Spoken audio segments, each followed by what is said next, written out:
So dear distinguished guests, ladies and gentlemen, it's a very warm welcome to the BIC Africa Annual Gathering. And a huge thank you to IFC, who will speak very shortly, who are implementing the project activities in Angola. Thank you for hosting us. And also to INAPEM, our strategic partner in BIC Africa activities. And INAPEM have kindly helped us to co-design the program today and also to select some of our wonderful speakers, which you'll hear more about in a few moments' time. And of course, none of this will be possible without the support of the European Commission, our financial partner. So as always, very privileged to work with colleagues here at Delegation, and thanks again for all your support. And of course for our colleagues also based in Brussels.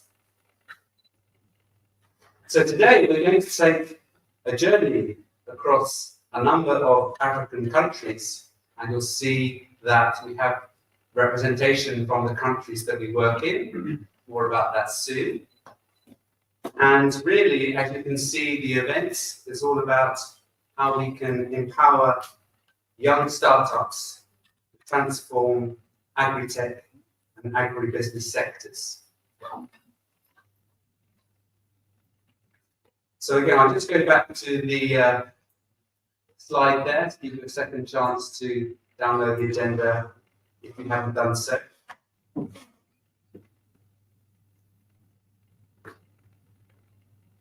And now we're going to start the words of welcome and introduction. I'd like to start, please, to invite Medea. I always find it difficult with the surnames, as we said. But now we go at Peter Nelch. Is that acceptable? Head of Corporation, the Delegation of the EU to Angola. Medea, would you please like to come to the podium and say a few words of introduction? Thank you so much.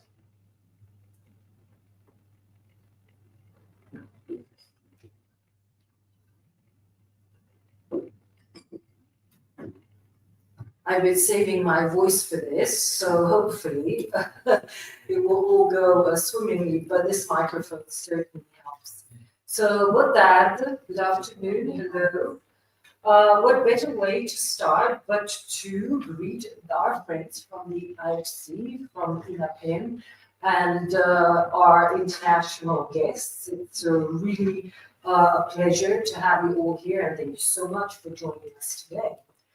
First and foremost, I would like to thank everyone, and especially our foreign visitors who made it all the way to Angola, and for your interest to take part in what has become a traditional annual gathering of the African Business Incubators community.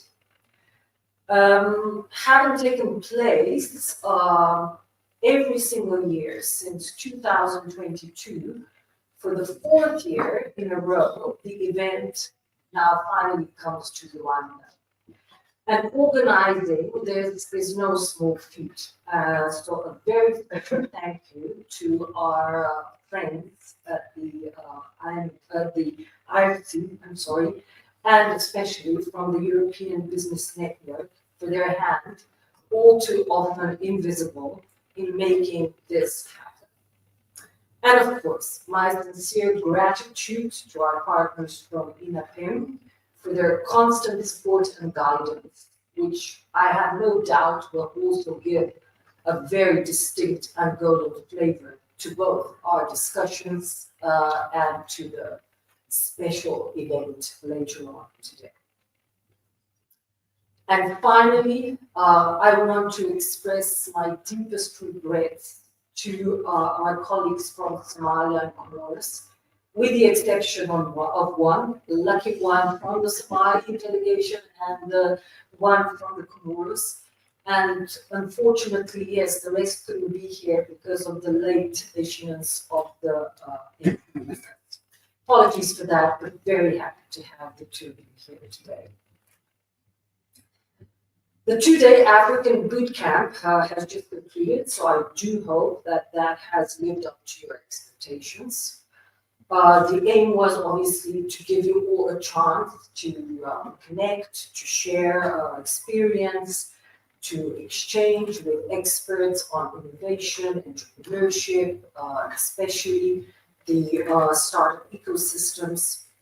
And I do trust that all of the partners who participating will return home fresh with new ideas, with contacts, and also with some concrete plans, because at the end of the day, this is obviously the real purpose and the value added of such initiatives.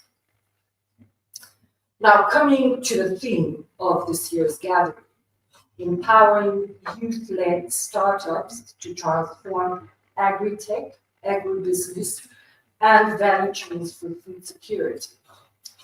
I think this begs at least two central questions that might be tackled in your debates. First, how can we strengthen the support system around the evolution of the startups and the MSMEs?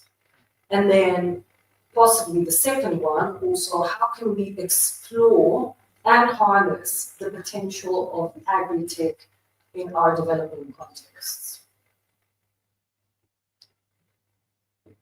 As we'll see this afternoon, and this is really something that is very critical here, especially in Angola,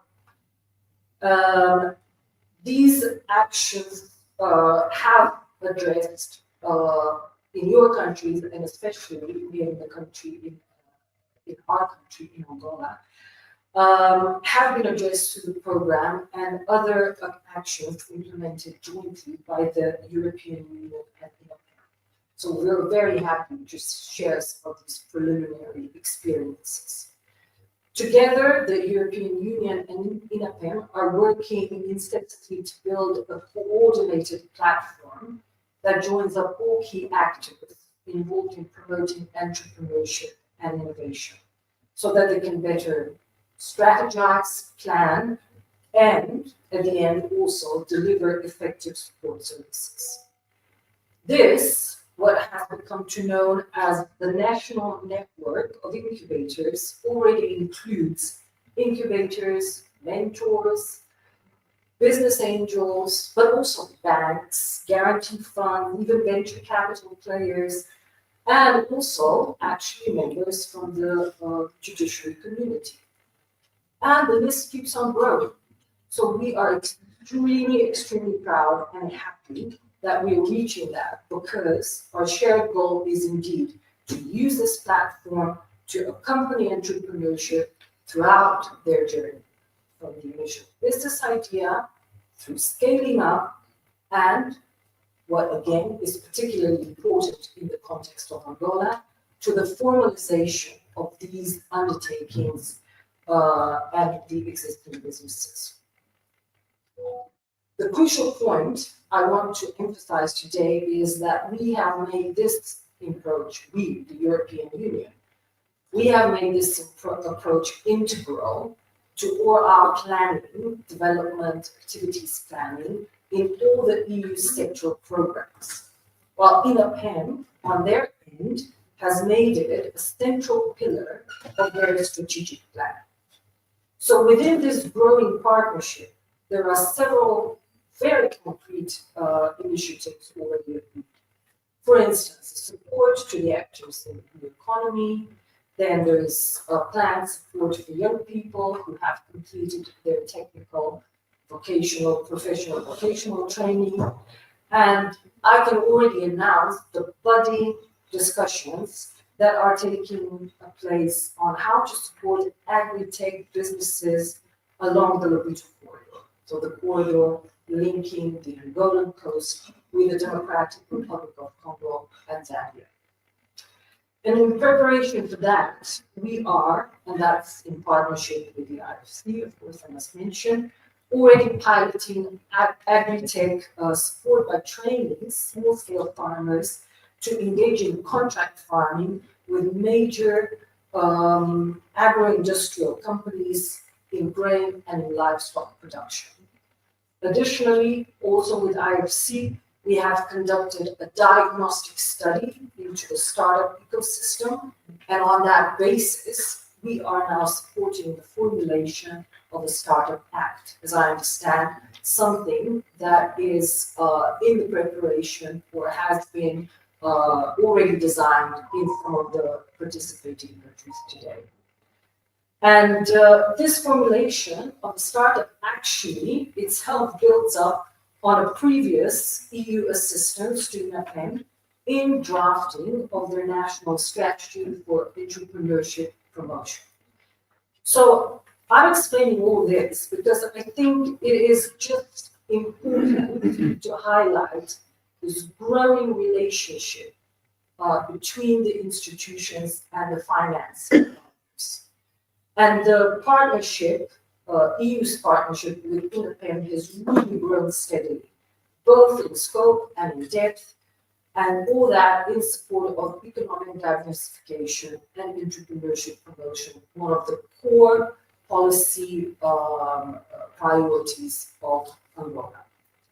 So I would like to actually take this opportunity to again thank INAPEM and Dr. Braulio's team actually for the long-standing and really very trusted collaboration.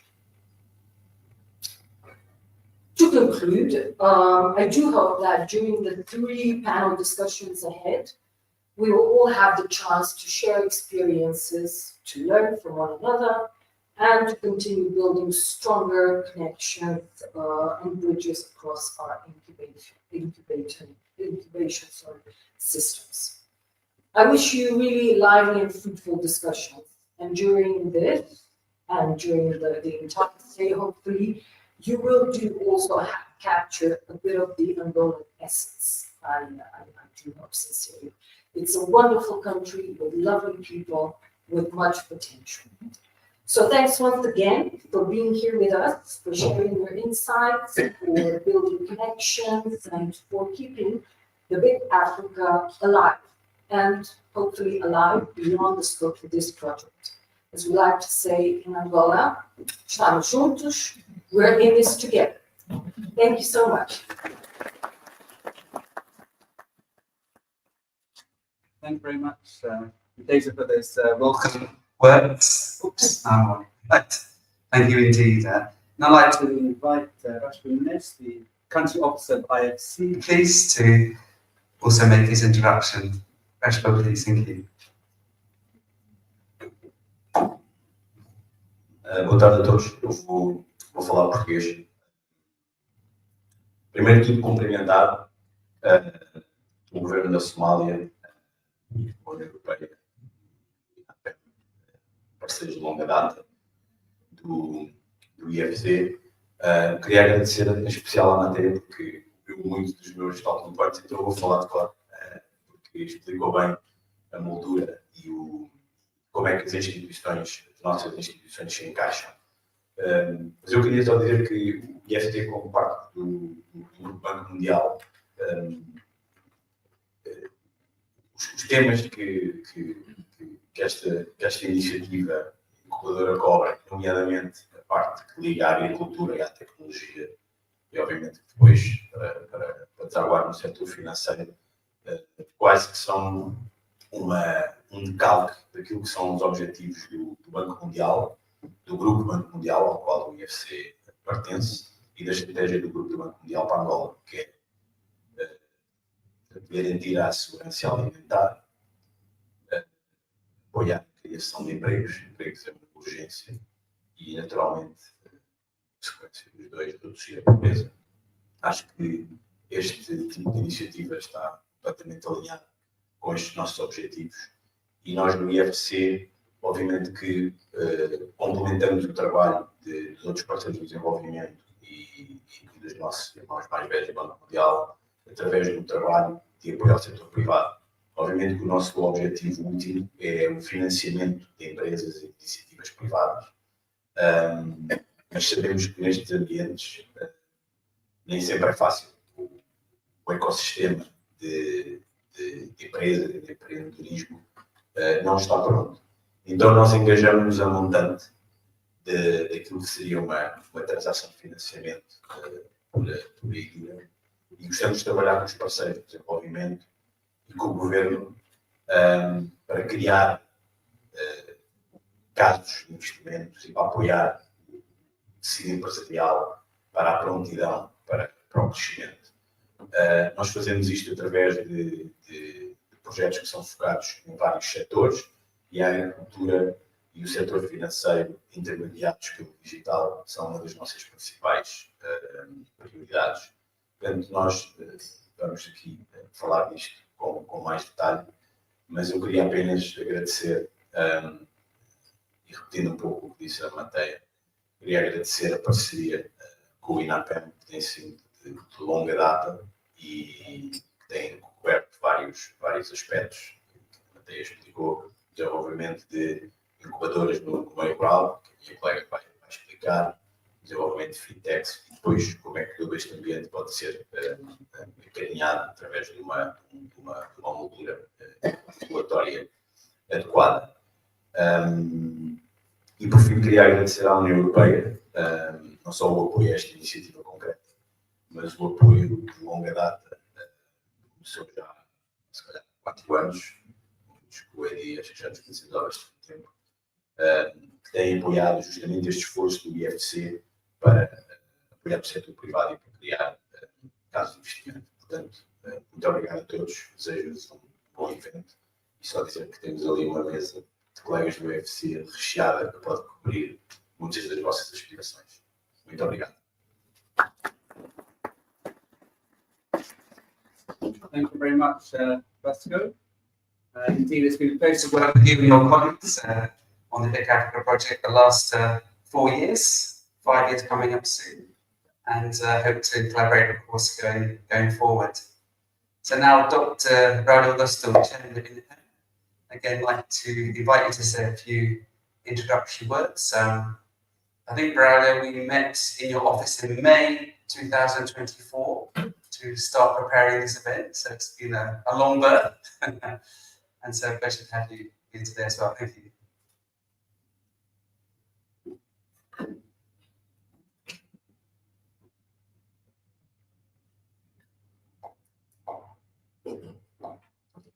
Boa tarde a todos. Também com a vossa permissão, farei a minha intervenção em português.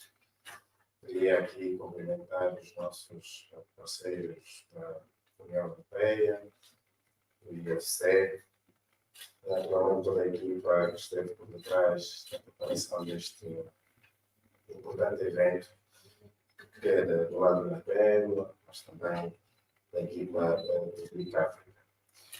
Claramente que também aproveito de fazer uma saudação especial aos nossos ilustres visitantes, dos países parceiros deste projeto, primeiramente Palmeiras, Etiópia, Madagascar e Somália.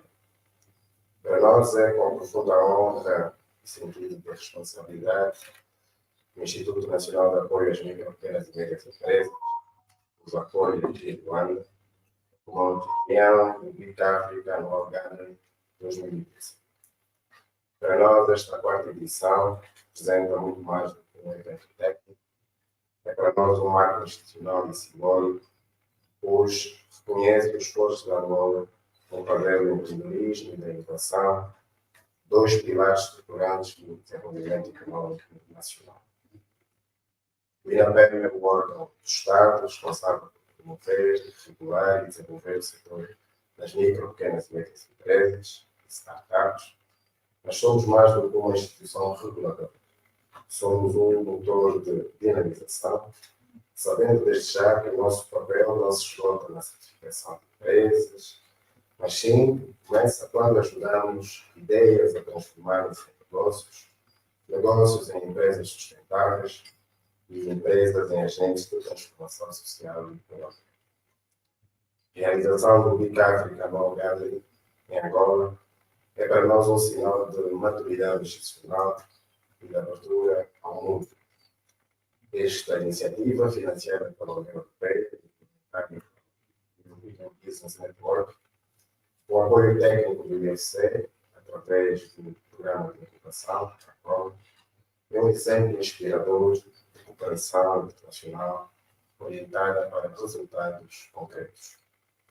Enquanto o IFC executa localmente ações de fortalecimento das equipadores e de capacitação dos agricultores, o INAPEM garante o alinhamento estratégico, a coordenação nacional e o suporte político e técnico para que estas iniciativas floresçam e gerem impacto. É precisamente nesta sinergia entre parceiros internacionais que investem em instituições nacionais que sustentam que reside o verdadeiro sucesso do programa. O INAPEM acredita profundamente que a inovação deve ser inclusiva e acessível. Por isso, enquanto apoiamos incubadoras privadas e académicas, estamos também a construir programas públicos que ampliam o alcance da política nacional de desenvolvimento. Um exemplo disso é o programa 20, uma iniciativa do INAPEM, cuja primeira edição foi implementada na província da Vila, apoiando 72 empreendedores e 36 startups, das quais 22 participaram do Demo Day final e muitas já se encontram a operar no mercado com os seus primeiros clientes e vendas. O BIC África desempenhou um papel importante neste processo, oferecendo 2 masterclasses com mentores internacionais que contribuíram decisivamente para o fortalecimento das capacidades. Hoje, temos o orgulho de anunciar que esta metodologia está a ser replicada e ampliada na província do Luanda, cujo lançamento ocorreu a 26 de setembro, com mais de 150 candidaturas recebidas. Assim, o PLEND, que é o Programa Oficial de Ocupação do INAPEM, consolida-se como um modelo público de ocupação e aceleração que complementa o setor privado e reforça todo o ecossistema nacional. Para terminar, estes programas para nós materializam uma visão. O Estado não deve apenas criar políticas, deve também dar exemplo, abrindo caminhos concretos de inovação, aceleração e mentoria para os nossos jovens investidores. Termino assim a minha intervenção, agradecendo uma vez mais toda a equipa de coordenação do programa BIC África por terem escolhido Angola para acolher esta 4ª edição do Anual Gathering, num ano particularmente simbólico em que Angola comemora os seus 50 anos de independência. Muito obrigado.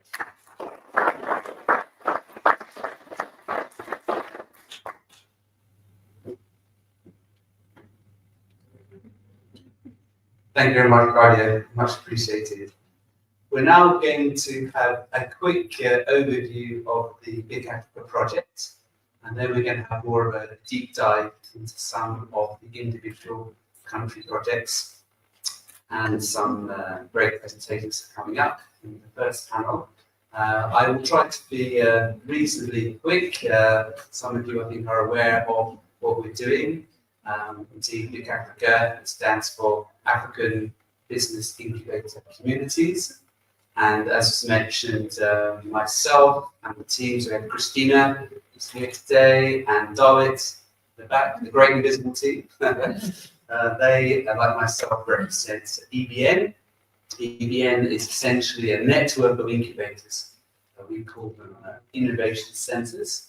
EBN is based in Brussels, has a team of about 20 people. And like BIC Africa, started life as a European project 40 years ago and still going. So, of course, we very much hope to same for all the country projects, and that really is our aim, to build strong incubator networks locally, regionally, nationally as well. And we support a lot of our members still in capacity building, also making contacts, etc. They're also involved in different projects, and we see a real added benefit of this network element. As I often say, networking is a bit of an old-fashioned word. People said having an orange juice or a cocktail, but it really is now trying to get fast-track quality connections between peers and other partners. And it's great to be able to witness this personally. Again, it's a little bit invisible as well. You don't always see the impact immediately, but networking amongst incubators and startups, we think is really a valuable support. And also one thing that we do is we actually certify our members as quality assurance.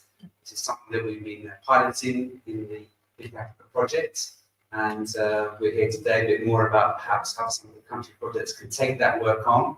And we think it's having quality networks is very important.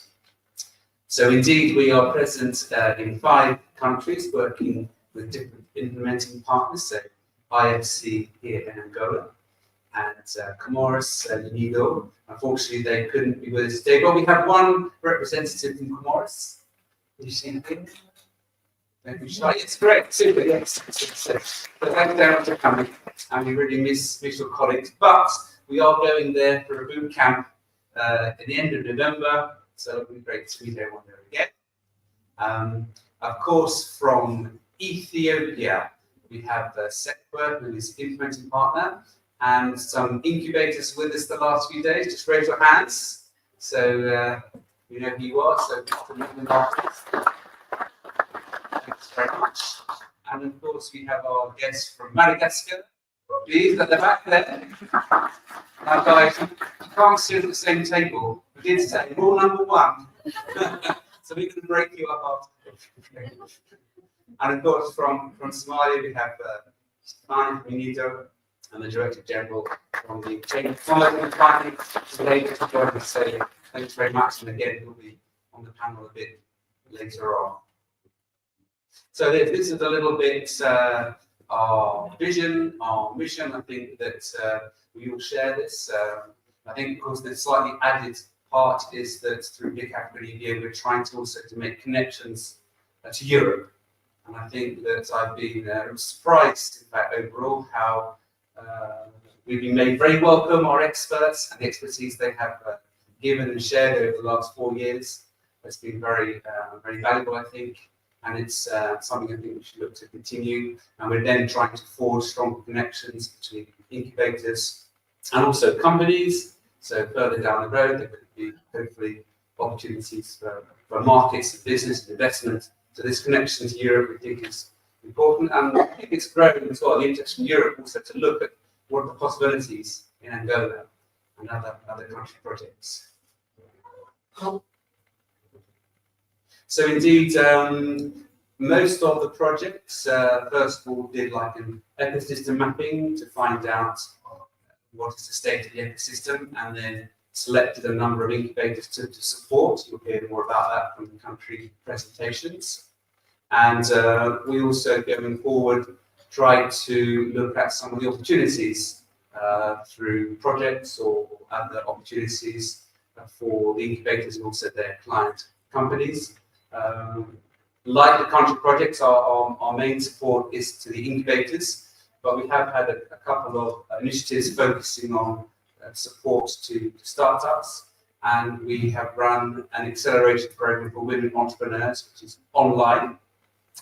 And over 4 or 5 years, we now have quite a vibrant community of women entrepreneurs who are supported by female incubator managers and experts, and also mentored by female experts. And I think that's been really quite an important part of the project on the activities supporting entrepreneurs. Here we were last year, so get ready. At the end of today, we'll be doing the same thing. So get prepared for a nice group face at the end. And one of the things, just to highlight, we mentioned the connections to Europe. We've had what we've called soft landing programs, whereby incubators from Africa can come to Europe to spend 4 or 5 days with a peer and a colleague to understand about how their operations work. That I think has been also a rich exchange as well. And indeed, we had one at the end of last week, and our colleagues from Ethiopia, I think, arrived last Wednesday. Is that correct? Been here quite a long time and had the great opportunity to visit and exchange incubators here. So, repeating myself, this idea of exchanging ideas, finding out how they support startups in different environments, different countries in Africa and also Europe, I think is again is a real valuable part of the program. And again, this was us in 2024, our bootcamp last year, and this event. The last days we had a boot camp where we brought together, as was said, a number of representatives from all the country projects as well. So we have ones that focus on a particular country, deep dive into that ecosystem, and ones that are more general as well. So again, these are just some highlights of some of the things that we could be doing. We're also working a little bit on the investment side, which is super important. I think you'll hear possibly of some of the activities done in the country projects, which are in some cases focusing much more than we are. But we know, of course, that access to finance is always such an important issue, both for startups but also for incubators as well. And you know, from our experience in Europe, you know, it's challenging to be an incubator overall, because essentially you have clients who are not super rich as well, and you cannot survive as an incubator by yourself as an island. So access to finance, I think, for innovation centres and incubators forward to make it sustainable is always a challenge, and hopefully again today we'll get some experiences, some success stories of what is achievable. So again, I won't go through all the numbers there, but just to say that it's been a real pleasure to support the country projects. They're doing all the hard work. They do 90% of the work in the countries. We come along hoping to add a little bit of value, some of our European experiences, and I think on both sides that's been a rich addition to the programme. And of course, communication, that's where I had a little chat earlier about communication. That's always very, very important. And I think on our side, we have been generally surprised, in fact, by the level of interest from BIC Africa, from the country projects. We're pretty active on LinkedIn, etc. Thanks to Darwin in particular, there's a lot of work on the communication. And this is very important, you know, to get the stories across. I'm also, of course, trying to promote the country projects.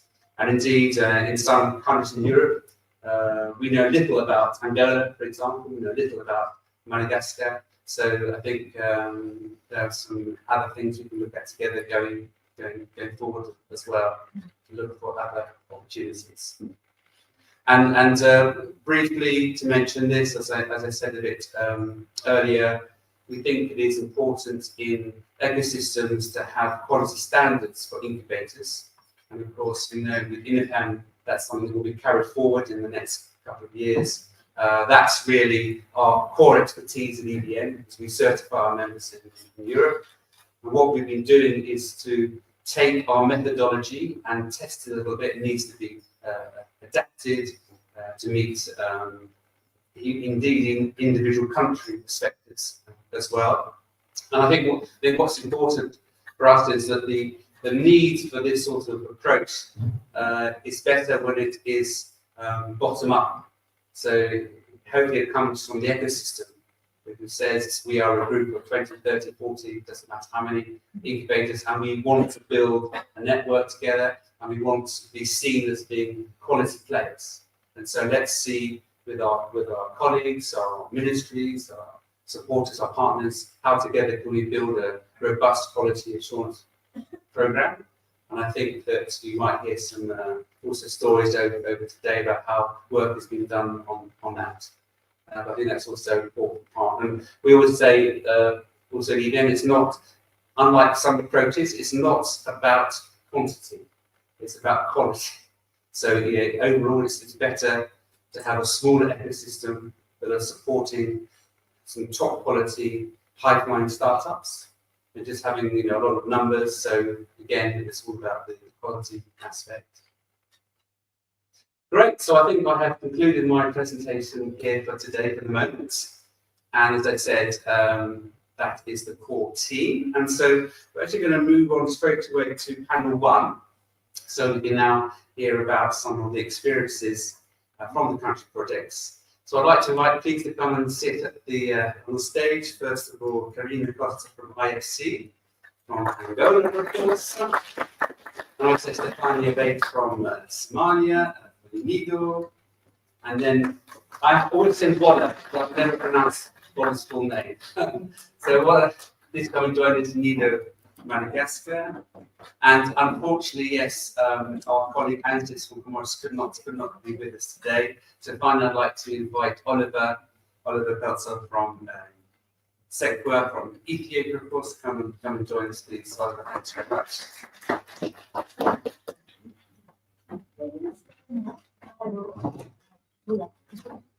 So we're going to have a bit of a deep dive really into seeing how the country projects themselves can contribute to business incubators and startups. And so it's going to be ladies first. So yes, and we're going to start with so you're welcome to come here or use the microphone as you like. Okay. And this is the clicker, so that wants you to move on and to go back. Okay. And about 15 minutes. Great, thank you. Thank you. So I'll start my presentation in English, but then I'll switch to Portuguese. So good afternoon, everyone. Welcome to Angola for everyone that are here for the first time. As Robert said, I'm Karina, and I'm from IFC. So boa tarde a todos. Desejei aqui aqui a presença de todos. Mas queria começar também por ecoar algumas palavras que acho que também já disse, agradecer à União Europeia pela confiança e a parceria e a disponibilização de fundos para implementar projetos como este nosso que estão aqui, que são essenciais para conseguirmos ter os resultados que eu vou apresentar aqui de seguida. E em particular aqui este projeto que é o Growing Agriculture Supply, que tem um acrónimo, foi batizado assim, tem um acrónimo que se chama GAS, que às vezes confunde as pessoas, porque estamos a falar de agricultura, e depois chama-se GAS, num país como Angola, torna-se confuso, mas foi assim que foi batizado. Portanto, este projeto nasceu aqui da vontade da União Europeia, aliado ao BIC, e também aliado àquilo que é a vontade do IFC, em apoiar o empreendedorismo e apoiar aquilo que é a inovação das empresas. E, portanto, nada melhor do que olhar para aquilo que é a ruralidade e para a agricultura, que tem capacidade de criação de autoemprego, de integração de uma cadeia de valor já existente, não é? E que gera, em certa medida, rápidos cash flows.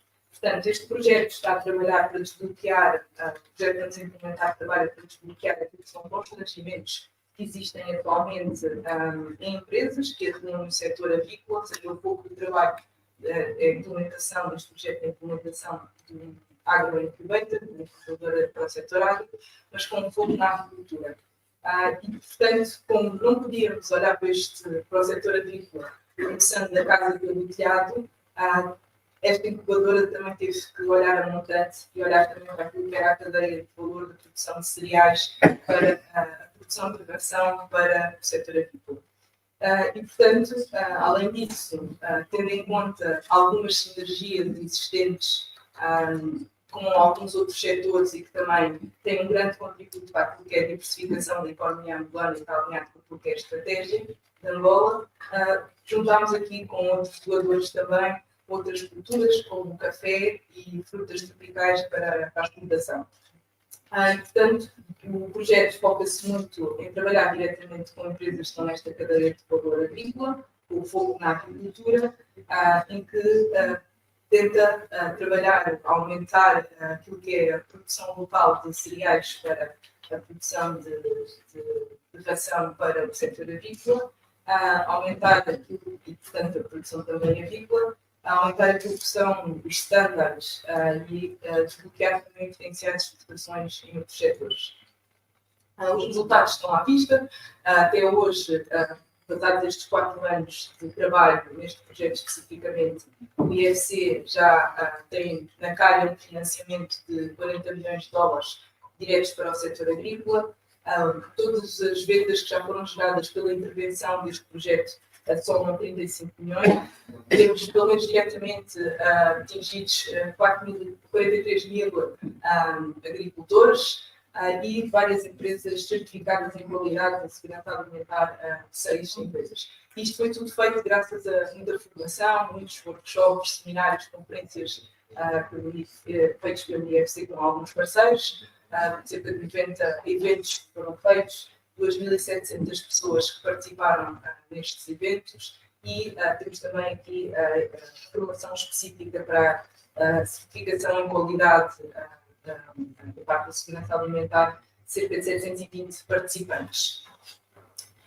Quando pensamos em incubadoras, aceleradoras, tecnologia, inovação, pensamos normalmente em coisas mais tecnológicas. Pensamos, por exemplo, em open space, computadores, co-workspaces, e, portanto, algo do género no setor agrícola e na ruralidade fica um bocado mais difícil de encaixar e de imaginar. A não ser que pensássemos em algo deste género, não é? Pensássemos em galinhas, a trabalhar com a tecnologia, mas na realidade o que nós estamos aqui a fazer é um trabalho que não se está meramente circunscrito a um espaço em que estamos só a pensar no negócio, mas está espalhado pelo país, a trabalhar diretamente com zonas remotas, zonas rurais, e é aí que a nossa incubadora atua, não é? Portanto, quando o projeto está a desenvolver então esta incubadora, que neste caso trata-se de uma plataforma que é multifuncional e foi criada para apoiar e sustentar micro, pequenas e médias empresas e atua como um sistema de suporte vital para diferentes negócios e acaba por atribuir as ferramentas necessárias a toda esta cadeia de valor. E, portanto, neste caso específico, a forma como implementámos este sistema de suporte vital aos negócios foi através de muita formação. E a formação teve várias formas, a parte de capacidade mais técnica, desenvolvimento de know-how, em termos de procedimentos, operacional, a parte de técnicas de agricultura mais modernas, a utilização de equipamentos, foram vários os temas que foram tocados. Também a parte mais operacional, de, por exemplo, de gerir uma fazenda, ou mesmo questões mais logísticas, e ainda um tema muito importante quando se toca em agricultores e pessoas que não têm tanto acesso à informação, a parte de literacia financeira. Portanto, houve várias sessões de formação em que se trabalhou a parte de, por exemplo, orçamentação, contabilidade, e um tema muito importante também, o acesso ao crédito, que é um dos constrangimentos, muitas vezes, das pessoas que estão mais isoladas e que trabalham neste setor. E isto tudo foi feito olhando para aquilo que nós chamamos as ligações, olhando para a cadeia de valor toda. Portanto, nós o que tentámos fazer também foi ligar os produtores a empresas, que nós chamamos de empresas âncoras, agregadores, que são os compradores daquilo que é produzido no campo, juntar também com processadores, retalhistas e até exportadores, para garantirmos que tínhamos aqui um ecossistema que estava a trabalhar de forma alinhada.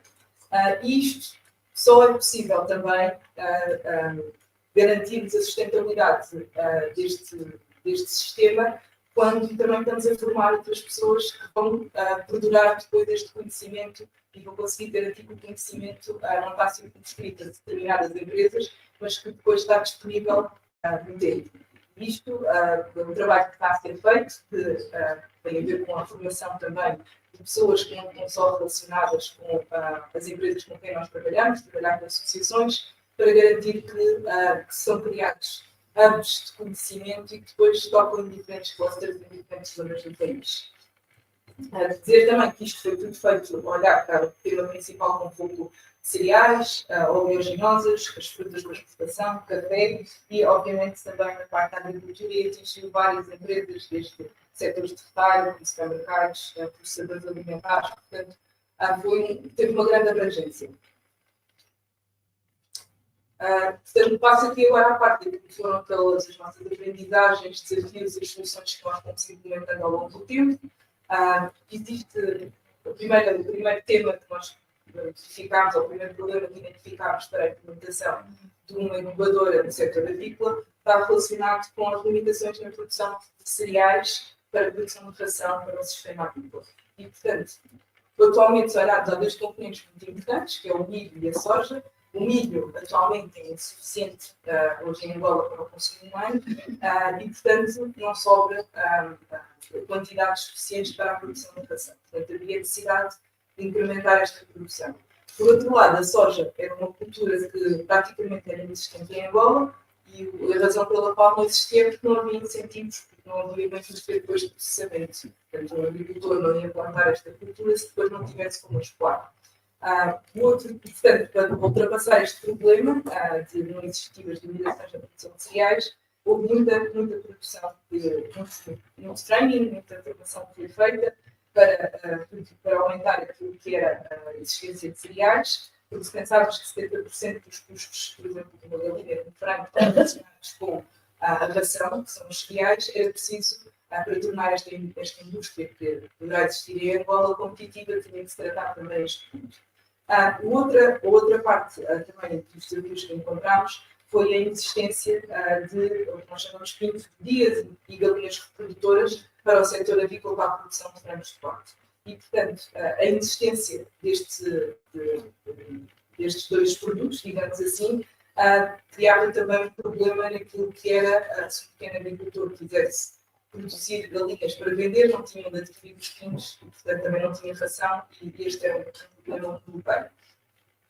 Com ultrapassar isto, nós trabalhamos com várias empresas de grande envergadura e apoiámos naquilo que é o desenvolvimento de uma cadeia de valor integrada para o setor agrícola, ou seja, com trabalhar desde a produção de cereais, passando também pelas rações, até à parte de processamento de frango. E, portanto, era um dos grandes investimentos dos quais nós estamos envolvidos. Outro tema, que já falámos também, mas tinha a ver com também a parte de falta de conhecimento técnico e know-how em certos temas, principalmente também acesso a insumos e depois também vacinas, e mesmo acesso àquilo que eram os próprios mercados, ou seja, se não houvesse esta conexão entre o produtor, o processador, o retalhista, seria muito desafiante o produtor de uma zona remota estar a produzir frangos e depois não ter uma saída para esses frangos. E, portanto, o trabalho também é criar aqui uma cadeia de valor, dando formação aos agricultores, às agentes rurais, às empresas, para estabelecer aqui toda uma cadeia eficiente. Como referimos, para além da incubadora de avícola, fomos obrigados a trabalhar a montante dessa incubadora e criar também, integrar também uma cadeia, uma incubadora também para cereais. Neste caso aqui, também encontramos os nossos desafios, que passam principalmente a falta de algum conhecimento e a existência de um know-how relativamente às técnicas agrícolas, principalmente das culturas de soja, como disse anteriormente, que eram praticamente inexistentes aqui em Angola, e depois também a eficiência, a forma como também era trabalhado, portanto, a forma de ultrapassarmos foi, de facto, muita formação para estas duas culturas nos sites, no campo, com os próprios agricultores e com uma rede de extensionistas apoiado numa rede de fomento, digamos, de grandes empresas, para poder ultrapassar esta questão. Depois, de facto, a produção tanto de soja como de milho era muito baixa e o nosso trabalho foi aumentar os rendimentos daquilo que era a produção, ou seja, por hectare haver uma maior produção destas culturas e, portanto, obviamente também muitas vezes com muita formação. Outro problema, outro constrangimento desafio que nós encontramos estava relacionado com a parte da qualidade, ou seja, mesmo aquilo que se produzia, muitas vezes tinha alguns desafios na parte do armazenamento e do manuseamento das culturas. Porque também sabemos que em Angola não existe uma rede, por exemplo, de silos muito alargada que permita depois também o armazenamento de forma própria destas milho, por exemplo, e portanto houve aqui algumas soluções, que podem ver aqui algumas das imagens em baixo, que são silos que não são silos, mas são formas de armazenamento e que garantem que foram criados também diversos procedimentos. Tivemos especialistas a trabalhar com algumas entidades para garantirmos que existia uma maior qualidade naquilo que era o armazenamento e o manuseamento destas culturas que referi. E, por fim, também trabalhar a parte da soja, que é preciso criar, de facto, os tais incentivos. Para um produtor estar a produzir esta cultura e depois não ter a forma de escoar, também eram uma das situações que nós verificámos. E um dos temas que nós, hoje em dia, nós olhamos e vemos que já existe no mercado diferentes entidades a investir em diferentes empresas, algumas delas apoiadas por nós pela IFC financeiramente, que já têm a aumentar a sua capacidade de processamento daquilo que é a soja com extrusoras e outros mecanismos. E por fim, falar aqui de dois, que nós chamamos as nossas success stories, as nossas histórias de sucesso, como é que isto foi, o que é que são estes resultados. E deixamos aqui alguns dados, explicar como é que nós montámos este modelo de off-take, que não é rocket science, não é nada de novo, mas a forma como foi feito garantiu resultados que são, quando comparados com outros mercados nos quais o IFC também implementou estes modelos e apoiou empresas, é o projeto, digamos assim, que tem uma maior aceleração e que tem uma maior escala. E como é que funciona este modelo? Este modelo tem um off-taker, que neste caso é uma empresa grande, um agregador que é um cliente do IFC e que providencia tudo o que são inputs, como podem ser as sementes, os fertilizantes, equipamentos, e o ponto-chave também do que é dado é também a parte da assistência técnica. Desde o momento em que é semeado, que se entregam os sementes e que existe a parte da semeia da cultura, até à colheita existe um acompanhamento muito perto destes produtores. E isto é que acaba por ser o segredo do sucesso destes resultados que estamos a ver aqui. Porque se não houvesse este acompanhamento, entrega-se depois, daqui a um tempo, quando a altura da colheita, se quiserem recolher, a qualidade, até mesmo a existência do próprio resultado, ou seja, do cereal, muitas vezes não está lá. Portanto, este acompanhamento de perto é que faz toda a diferença. Portanto, o que acontece é que no final, quando há aumento da colheita, o off-taker acaba por comprar estes cereais a um preço que é pré-acordado e é deduzido o valor dos insumos. E podem ver aqui pelos resultados, nós temos uma rede, ou foi criada aqui uma rede entre produtores, compradores e off-takers com 116 mil produtores, portanto é muito grande escala, para um investimento nestes insumos que são dados aos produtores, acho que até já é mais do que este valor que está, 17 milhões de dólares. Os volumes que foram atingidos nos últimos 4 anos, de 97 mil toneladas de soja e milho, principalmente milho do que soja ainda teve que aumentar a produção. Também um trabalho muito específico foi feito, foi aumentar o rendimento da produção, tanto de milho como de soja, foram feitos vários ensaios, um trabalho muito minucioso, para conseguirmos definir aquilo que era o início e depois também aquilo que são os resultados com a intervenção do trabalho do IFC está a fazer. E depois também, dentro deste ciclo, também estamos a falar deste modelo de off-take, também foram feitos alguns ensaios para o modelo agrícola, para o pouco que existia no país, mas que atingiu-se aqui um valor de 2.500 toneladas de frango, e estes resultados acabam por até já terem atingido praticamente aquilo que nós nos propusemos em termos de KPIs, quando iniciámos este projeto com a União Europeia, em alguns dos pontos. E como é que nós controlamos, ou como é que se controla 116 mil produtores, como é que se faz isto, não é? Como é que ter uma rede por todo o país, como é que se garante que se consegue apoiar estes produtores e fazer este acompanhamento tão próximo.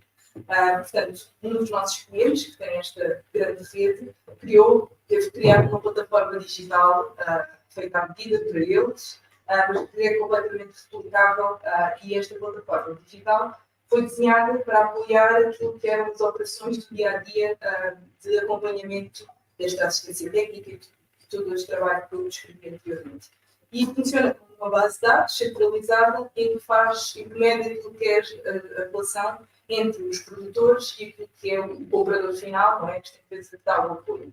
E tem aqui vários pontos muito importantes, começava pelo ponto de criar um perfil e cadastrar o próprio produtor, e aqui um ponto que eu queria ressaltar, que acho que é bastante interessante que aconteceu, é que nós pensávamos num ponto remoto em Angola, há muitas pessoas que não têm sequer identificação, portanto, como é que eu faço um contrato com uma pessoa que nem sequer tem um direito de identidade?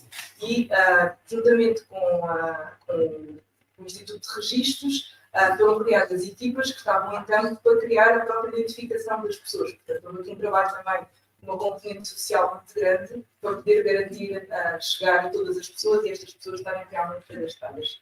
Esta plataforma tem geolocalização, serve para registrar todas as transações, E o ponto alto que também esta plataforma traz é que cria, com base no histórico da relação, um scoring de crédito, de risco de crédito dos próprios produtores. Portanto, dependendo do comportamento do produtor ao longo do tempo, isto permite criar uns dados que permitem verificar qual é o scoring que ele pode ter. Isto, aliado a instituições financeiras, esta informação, permite depois também ao próprio produtor, se quiser ir a um banco, pedir um crédito para comprar sementes, para comprar mais terra, para poder produzir mais, já poder ter estes dados que permitem, que hoje em dia não existe este histórico, no fundo, garantir que tem acesso ao crédito. Portanto, depois, com esta parte da apresentação, que acho que em termos de startups e tecnologia é um tema bastante relevante e que é altamente replicável. É isto. Muito obrigada. Se tiverem questões. Great. Thank you so much. We have some time, I think, for questions at the end of the presentations. But I think obviously an important takeaway is that, if I understand correctly, Angola imports most of its poultry meat. So of course this is a fantastic way to get local growers, local entrepreneurs trying to change that effectively. So Stefano, let's now hear about what you've been doing in Somalia. Thank you so much. Thank you.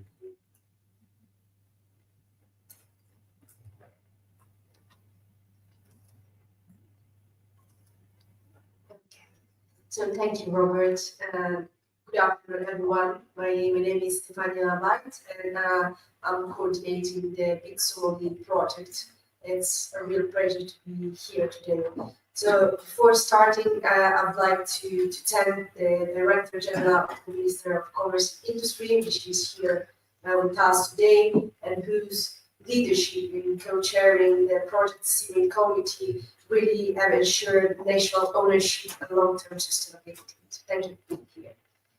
So when we started in Somalia's ecosystem, Incubator ecosystem was mainly dominated by humanitarian aid, where the private sector was weak, fragmented, and largely disconnected from the market. Today, the landscape that we see, it's largely different. Through targeted intervention in capacity building, access to finance, creating partnership, and pushing the policy reform, the project has achieved not only measurable results, but true transformation. So yes, we have trained a lot of people. We received a lot of applications for our incubation programs all over Somalia. We helped creating 61 startups, 57 was established, and we also invested quite a lot in equipment grants, in upgrading our incubators. We spent institutions and also connect the incubators with ecosystem actors. But today, I would like not to stop to this number, but because behind these figures there is a real story. So how these interventions that we have done as UNIDO really change the way Somali entrepreneurship think, act, and collaborate. So I feel that incubators now, after 4 or 5 years, are no longer dependent on external aid. They are trusted institutions capable of mentoring, financing, and connecting business. The startups are no longer isolated ideas. They are market-ready ventures, attracting investors, creating jobs. So this is the real impact I feel of the BIC Somali journey. So a shift from dependency to confidence, ownership, and sustainability. So our journey we began with 3 main areas of intervention. So the first one is strengthening, of course, the capacity building, unlocking finance. The second one, and then of course linking the incubators with international partners and pushing the policy framework. But as the project was evolving, it became clear to us that this effort could not exist in isolation. So we needed to integrate the entire ecosystem. So from this realization, the BIC Somali network was born. say the Big Somali network is brings together Somali's main incubators, so Simat, ILAB, iRise, and HARAP, alongside the Chamber of Commerce and our Minister of Commerce and Industry and other economic development units, and it acts actually as a center of excellence and a policy advocate for the SMEs and startup ecosystem. We identify some key areas, key functions of this Big Somali network. So first of all, stimulate, as we were saying before, certification and standards, so define national incubation benchmark. And then governance framework built around modular tools, ensuring transparency and accountability, which is important. Peer learning, of course, technology transfer to trainings, workshops, and so on and so forth, but also a federal open data platform that can aggregate SME data for evidence-based policy reforms. So this network is actually at early governance formation phase, and we are moving to the full institutionalization very, very soon. So in this journey, I believe that somehow you need to brought some innovation beyond the implementation. So the first one I'd like to share with you it's in regard of leadership. So we decided not to invest only on startups, ideas, products. We decided to invest on people because, you know, it's a matter of mindset, it's a matter of relationship, it's a matter of trust. So we built some modules of leadership in order to strengthen the leadership and managerial capacity of our incubators, in order also then to share this learning with the startups. Then the second one is that through the equipment grant mechanism, UNIDO, I think, acted as a bridge between financial institution and economic actors, and this is very important to build trust and also transparency. The third one is the well-known partnership and collaboration. So we've done with the study tools that involve in long-term win-win partnership between our incubators and international partners. I will say something about it in the next slide. And then another very important point is that UNIDO is now working a lot transforming all the tools, the framework, the work that we have done in those 4 or 5 years into a digital platform and operational tools for the Big Somali network, because those tools can ensure continuity and collective learning for the incubators. So, of course, the impact of this work is somehow a result in our startups. So through a structured incubation process from the idea to the market, startups are now equipped somehow with real business tools and metrics. So here I'd like to share just a couple of success stories on how those startups were somehow struggling before, and then what's changed after our incubators support. So, for instance, Moon Foods, supported by iRise, transformed a simple idea to reduce post-harvest losses into a structured B2B logistic platform connecting farmers and buyers. With iRise guidance, financial modeling, branding, they achieved almost 50% revenue growth, created 5 new jobs, and became Somalia's first agri-logistic venture. Then we have Safaricom Fresh, which is a good example, created by Harap, evolved from an informal Jewish producer into a regional beverage brand. After training again in branding operation and financial management, they create new jobs, but especially in this case, they secure some strategic contracts with key players in the sector. And then we have Oral Fishing, guided by Simona Aylab, the third incubators, that developed a sort of traceable seafood supply chain, and now supply 15 restaurants to supermarkets, adopted an ISO packaging, and reduces the post-loss RSs by 50%. So these businesses really demonstrate how entrepreneurship can deliver tangible impact. Of course, capacity and innovation alone are not enough. So we also needed to address some barriers that we discover that are limiting, of course, our SMEs growth in Somalia. So we've run 7 national policy consultations with the Ministry of Commerce and Industry, the Chamber of Commerce, the National Economic Council, and we identify some key challenges in the market. So fragmented authority and overlapping mandates, weak data management system, high logistic costs that keep production unproductive, and for sure limited coordination between donors, government, and private sector.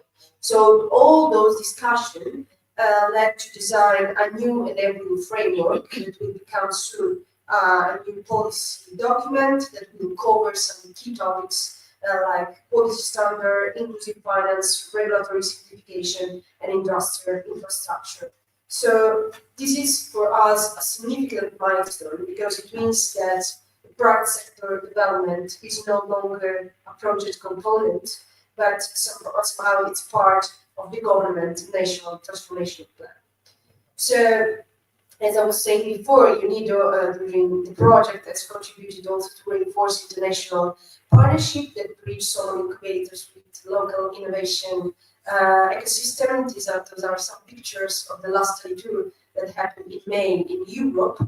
And our international exchanges have developed into long-term cooperation with partners in Europe. There you can see the University of Northern Vergata, H-Farm, and Zest, Accent, and producing concrete outcome like for sure training at different level for startup, for innovators, for technical center, technology transfer. We are creating a startup platform to connect Somali entrepreneurs to European one, coaching for technical centers, and we are also developing, this is very interesting, broader intervention model for incubators in fragile contexts. So based on our experience, we are now developing this model that can be applied also in another context. So when we talk about sustainability, finance remains one of the key factors. So in Somalia, small and growing agribusiness often fall into what we call the valley of death. So traditional banks see them too risky, and entrepreneurs sometimes lack the collateral or track record to prove their potential. So you need to address this and its partner, of course, and build a sort of portfolio of practical financial solutions. So these tools are helping somehow the entrepreneurs to move from survival to scaling with blended mechanism that share early risk between public and private. But at the same time, we are also working on the demand side. So building investor readiness through better financial reporting, which is crucial, mentoring, linking with the banks. So this is the dual approach we are adopting. On one side, the risk in finance, and on the other side, strengthening business discipline. And this is what we have seen that makes growth even possible in fragile markets. To conclude, one of the most, I think, remarkable results of this program has been the transformation in business model that are emerging from some of the startups. So when we began, most enterprises operated through traditional trade and production, small, local, and vulnerable to shocks. Today, thanks to the support of the incubators and BIC network, we are seeing a leap toward the green knowledge economy where innovation, technology, and inclusion really drive this growth. So startups are embracing digital and hybrid models, combining online and physical operation to expand access to market. Others are pioneering green and circular approaches, proving that sustainability can be a competitive advantage, not only a responsibility. In agricultural sector, we are seeing that they introduce subscription farming, farm-to-market models, improving food security, and also reducing post-harvest losses. And the social entrepreneurs also are blending profitability with inclusion, so creating jobs and strengthening community resilience, which is very important. So we feel that through this process, Incubator have really addressed some Somali most persistent structural challenge. So from limited market access, weak infrastructure, gender gaps, logistic barriers, energy constraint, they really help them adopt digital tools, renewable energy, and other value-added processing, while of course promoting women's leadership and youth innovation through several initiatives. So this is the result is a new generation, I feel, of Somali enterprises that are connected, sustainable, and investment ready. So going to conclusion, the BIC Somali initiative demonstrated that target capacity building, access to finance, partnership, and policy reform can really collectively transform an entrepreneurial landscape. So by connecting incubators, startups, policymaker, and financial actor under a single framework, Somalia has built somehow the foundation of a sustainable and integrated ecosystem.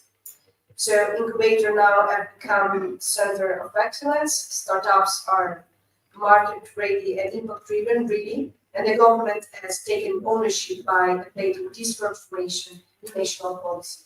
So the next phases will be for sure focusing on deepening partnership, expanding investment readiness, formalizing the policy framework with continued collaboration. So Somalia is now positioning itself as a regional model for inclusive, green, and digitally connected entrepreneurship. And for us, as UNIDO, together with our partners during this project, this has been one of the most key success for us.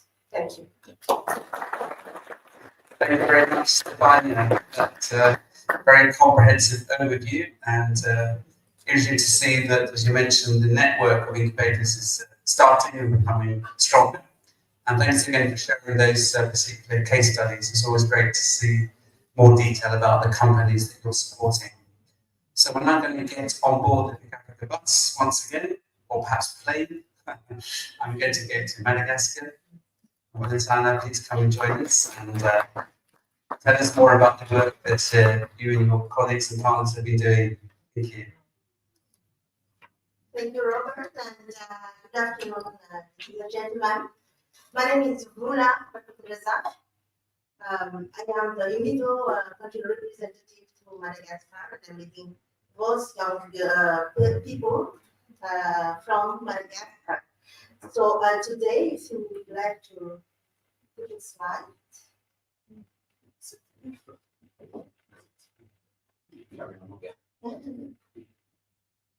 Okay.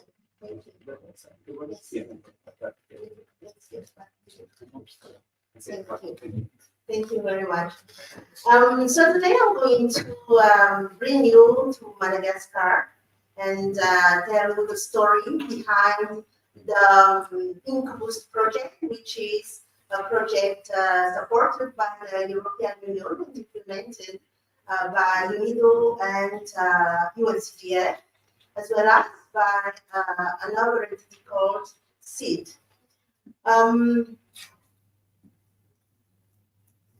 Okay, so the Incubus project is seen as a strategic tool to meet Madagascar at its agricultural crossroads. As you may be aware, Madagascar is known for its biodiversity, its natural resources, which are abundant, its workforce, very young people, 65%, and most of the active population, 70%, are earning their livings out of agriculture. It is one of the top 10 countries mostly affected by climate change, which makes making business in the agriculture quite challenging. Our objective through this project is then to contribute to job creation and economic opportunities to foster inclusive growth in Madagascar. But we cannot do this without investing in the agricultural agribusiness sector. So Incuboost is seen once again as the strategic response, but also to build a resilient, modern food system by harnessing entrepreneurship, particularly among women and youth. As a concrete response, we have created or put in place a nationwide network, formal network, gathering 35 incubators coming from 13 regions across the country. And out of these members, 60% are specializing themselves in agri-biz, Agri-Tech startups, working also on green economy and blue economy, and also ensuring targeted support to the agri sector. Here again, we can say that Incuboost is one of those game changers and tools that can help the country concretely tackle climate vulnerability and post-harvest losses, low productivity in the agribusiness and agri sector by and large. We are seeking particularly to empower a new wave of young people, innovators, who are providing market-driven solutions. In terms of innovation, during the implementation of the project, we have been, as I said, implementing this network, which is called Madagascar SAE. SAE stands for Structure d'Accompagnement des Entreprises, or to be simple, to make it simple, incubators. So the first innovation that we would like to highlight is the implementation of this network, which has, as you see, enables a national reach. Because out of those incubators, we can, through this incubator, we are offering quality business support, and also reaches people or entrepreneurs even in the very remote part of Madagascar, but who can be provided with standardized and complete package of support. The second one is that we have an inclusive leadership, because 50% of the beneficiaries are women and youth, and they are fostering relatable mentorship to those people who are also over beneficiaries. And the third one is integrated services. Specialized structures offer complementary services. Once again, the idea was to reach those who are in the remote parts of the country where infrastructure are really challenging. The second batch of innovation is on the modernized business models and market access. We have, I would say, passed from smallholders into real agripreneurs, where we promote formal cooperatives over formal associations or traditional associations. This to increase market power and sustainability.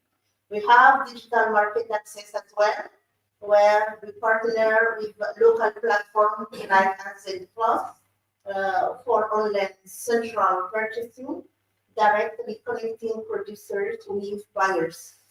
And innovation also is in the blue economy sector, where we have witnessed traditional fishermen using solar power to implement the cold chain and increase the storage, increase the capacity of the storage, and also improve the shelf life of the product.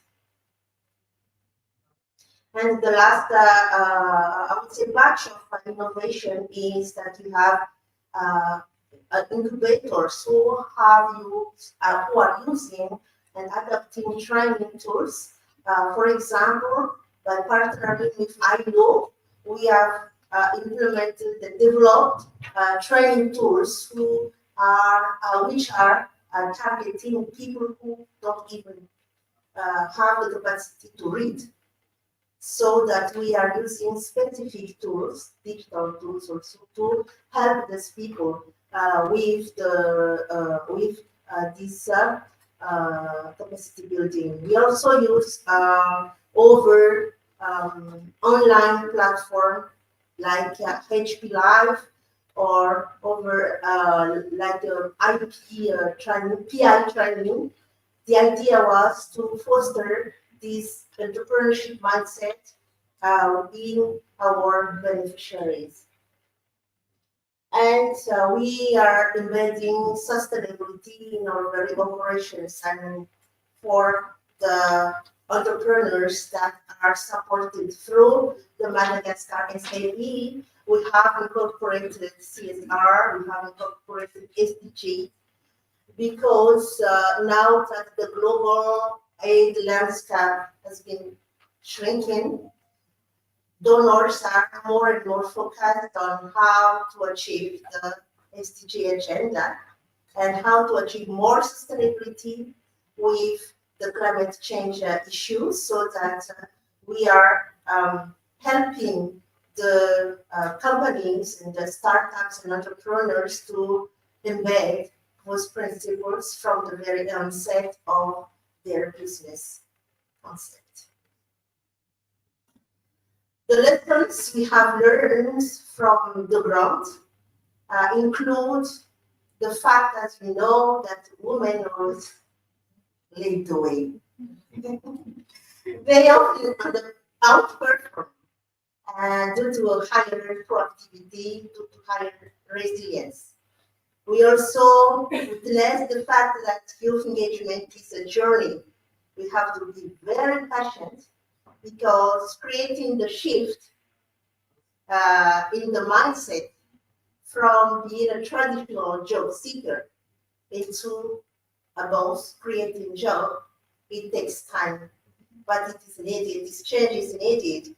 So we have learned that for the incubators to really to be successful and have been long-lasting and success, we need to focus first on supporting early-stage startups. It doesn't mean that we are forgetting those who are really at the very, very embryonic stage, but it means we need to be strategic for higher success rates. We also learned that the network approach really works. We mentioned the Madagascar SAE, which is a nationwide network. This model proves to be proves that collaboration between existing incubators in any given area would really help increase the impact and improve the visibility and the visibility of what those incubators, individual incubators, are offering. And also from south to north, east to east, those incubators can provide the same standardized and quality product to meet the needs of the entrepreneurs and startups. This is to also strengthen the entire ecosystem. We learned that when we provide free support, and that startups and entrepreneurs are paying for nothing, the investments that we do are always undervalued, because there is a lack of ownership and also a lack of willingness to sustain those investments that have been provided. And the last lesson is that partnership is key. I think all my previous colleagues who talked mentioned this. For us, we have been working with private sector, NGO, and development partners, and many of them are now relying on the SAEs, so the Madagascar SAE, to provide training for their farmers, for example, to make sure that the contract farming established between the farmers and the enterprises are really enforced. This is increasing the professionalism across the ecosystem. To be very quick, pillars of a successful incubator is building the support system, creating a visible network, providing technical and technological expertise to increase the know-how and strengthen the technical skills. And here we have provided, we are implementing what we call shared workshop to make sure that people or that the beneficiaries have a place where to test their prototypes and also to share knowledge, benefit from existing expertise. We also provide strategic marketing, which are required if you want to go further, because in the agri sector, having the buy-in of the consumers takes time, because they cannot overnight be convinced of eating something new. Meaning that when you talk about innovation in the sector, it also has to do with the consumers being or willing to take or buy in those innovations. Stakeholder coordination is also capital, as well as the access to working funding and financing to manage the seasonality of agricultural materials are really important. The key messages that we would like to mention is the financial access. One of the key success of Madagascar's initiative is that the Madagascar SAU, the national network, has been a relevant actor which has been always consulted for any policy reform, particularly the link between financial institutions and the beneficiaries, in which we have a regular dialogue, so that from both sides, the demand side and the other side, there are collaboration to adapt financial products to the needs of agripreneurs. And the last messages that we would like to share is that this business model of the Madagascar SAU is a blueprint. This blueprint is seen as to empower, to bring Madagascar's agribusiness sector and youth entrepreneurship to the next level. It's an essential engine to transform the sector and to build a climate resilient food system in the country. We also see the network, which is born from the Incubator project, to be a proven model for delivering tailored nationwide support to and also the success hinges on collaboration between incubators, private sectors, government, and development partners. I would like to end my intervention with the fact that we are supporting entrepreneurs to not strive, but to really thrive.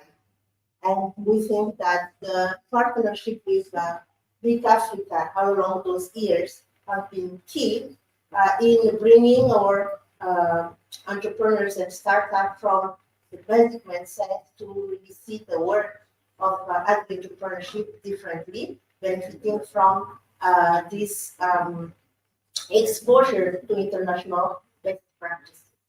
So I would like to thank BIC Africa, the European Union, and EBN also for this long year partnership, and also I would like to say thank you for your attention. Great. Thanks so much, Ola. And indeed, you've had the pleasure to work over a number of years, and we're not going to argue that women lead the way. Oh, gentlemen. So moving now to Ethiopia. Oliver, please come and tell us something that's been happening recently about the project there in Ethiopia. Thank you, Oliver. Thank you.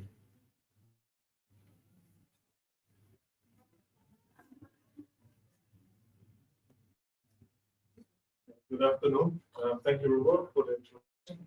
It's a little bit like Christmas, like coming back home once a year, seeing great friends. For me, it's already like the fourth time that it's a pleasure. It's a pleasure to join such a big Africa gathering. It's great to be here in Angola. My name. You're too tall. Sorry for the pronunciation. Okay, my name is Oliver Petzold. I work for SEPA. SEPA is a non-profit. SEPA can consider as like private sector wing of German Development Corporation, and partially by GST, and partially by the apex industry and private parties of the German private sector. Let me briefly tell you, like for those who don't know the details, haven't been part of the sessions during the last years, what Ethiopia is doing. Ethiopia is working with 15 business incubators in Ethiopia, 12 existing ones, 3 new ones that we set up. Around 50% of them are located in the capital, Addis Ababa, but also like half of those incubators are outside in the regions. We are talking here about supporting agricultural innovation and agricultural business that happens really outside of the capital. For those incubators provided, I don't like the term like capacity building, because like honestly, like those business incubators are like really great business entities, and they know exactly what they are doing. And we rather help together with them that they can grow further, that they can improve their service portfolio, and can provide better services for the end beneficiaries. At the end, like those business incubators, 2 of them are present here with us, with Dave from Ethiopia, like R&D in 1888. They are the real champions of our program, because like they are the ones that are doing the work, that are providing the service, and they are actually in the big Ethiopia context contracted to provide 2 training programs mainly. So one is an ideation stage for ideation stage ventures, a pre-incubation program that we provided to 550 plus startups. And an acceleration program that we provided to 390 MSMEs. The program then also provided access to finance for the graduates of those 2 training programs. And here, what we are particularly proud of, that we leveraged around 500,000 euros in private investment into the program by the Ethiopian entrepreneurs. It's around 10% of the project volume. It actually comes from private Ethiopian pockets for the effort of the program. For the financial beneficiaries, then obviously also a little bit of technical assistance afterwards. They can fulfill the mission that they had in mind with the finance support. And those new ventures coming out of the ideation stage, amazing conversion rate. More than 40% of those participants are actually nowadays operational businesses. Like global standard in the industry, we're talking about 3 to 4 or 5% maximum. Like seeing that there are 40% of ideation stage businesses now really operational businesses is something remarkable. Together with the MSMEs, they have created more than 3,000 new jobs. Those are full-time permanent jobs, and around 10,000 plus opportunities for gig workers. That's an amazing achievement, not done by the program, obviously done by the entrepreneurs that we have supported. one major thing what the program was doing is also beyond the support to the incubators is supporting the association and association of certain incubators. You can imagine if you want to have like policy influence as an individual incubator, it's something nobody listens to you. Like governments, they prefer like talking to someone who represents a certain group of entities, and this association is newly formed like during the I think like 2 years ago it's established, and they play a significant role in the startup ecosystem. One thing that is also not to underestimate is actually their role in program and donor program harmonization. Like based on my own experience, like all those coordination meetings, like on the MC levels or like for the donor groups, is not really effective. But what's really effective is actually if you have a really strong association that is like really passionate about the sector. And if we want to work with this sector, actually you should listen to those people, and they will tell you exactly what to do and what not to do. Because they are aware of all the programs, what they are doing, and they are also like see, okay, that it's a waste of resources if things are done like 3-4 times. And they are the one that can do that coordination quite well. So that was a kind of a best practice like to work efficiently with these associations. To talk a little bit more specific, and I said like 555 or like 550 plus ideation stage companies. Like, what is this? What are we talking about? Like, here's one example. It's actually a remarkable story. It's 3 chemical engineering students from Baida University at Etana, the source of the Brunei, that observed, okay, those fishermen at our lake shore, like they fish the fish, and then like they fillet the fish, and then you have the fillets. But the fish skin is like a lot of waste and like it's even like harm for the environment. But those were the woman-led company, like Barbara, she's really clever, and like she said, like this fish skin is like a good resource. Like there's a lot of collagen actually that can be harvested and can be transformed into high-value cosmetics. And like all of 3 university students graduates. Now after, I think they went through both programs, first an ideation stage program, where with the help of the program, they developed like from the prototype into a market relevant product, where they had proper support like for packaging solutions. And later on, like when they went through the acceleration phase, the program helped them a lot with market access. And all of 3 university students, now it's like the exact number, it's like 10 direct jobs in that company, and more than 30 gig workers that are actually working on that one. And they have done really well. In that case, they were supported by a university-based incubator that helped that team. Maybe another example, typical farming support. It's actually a company called Melkam Farms. It's run by a diaspora recipient who was studying in the US, agriculture, was coming back to over the farm from his father, used his knowledge that he had in modern agriculture technologies to actually work on with smart irrigation technologies, and also then investing in the right things on 4 high quality crops. It's like snow peas, sugar peas, green beans, and avocados.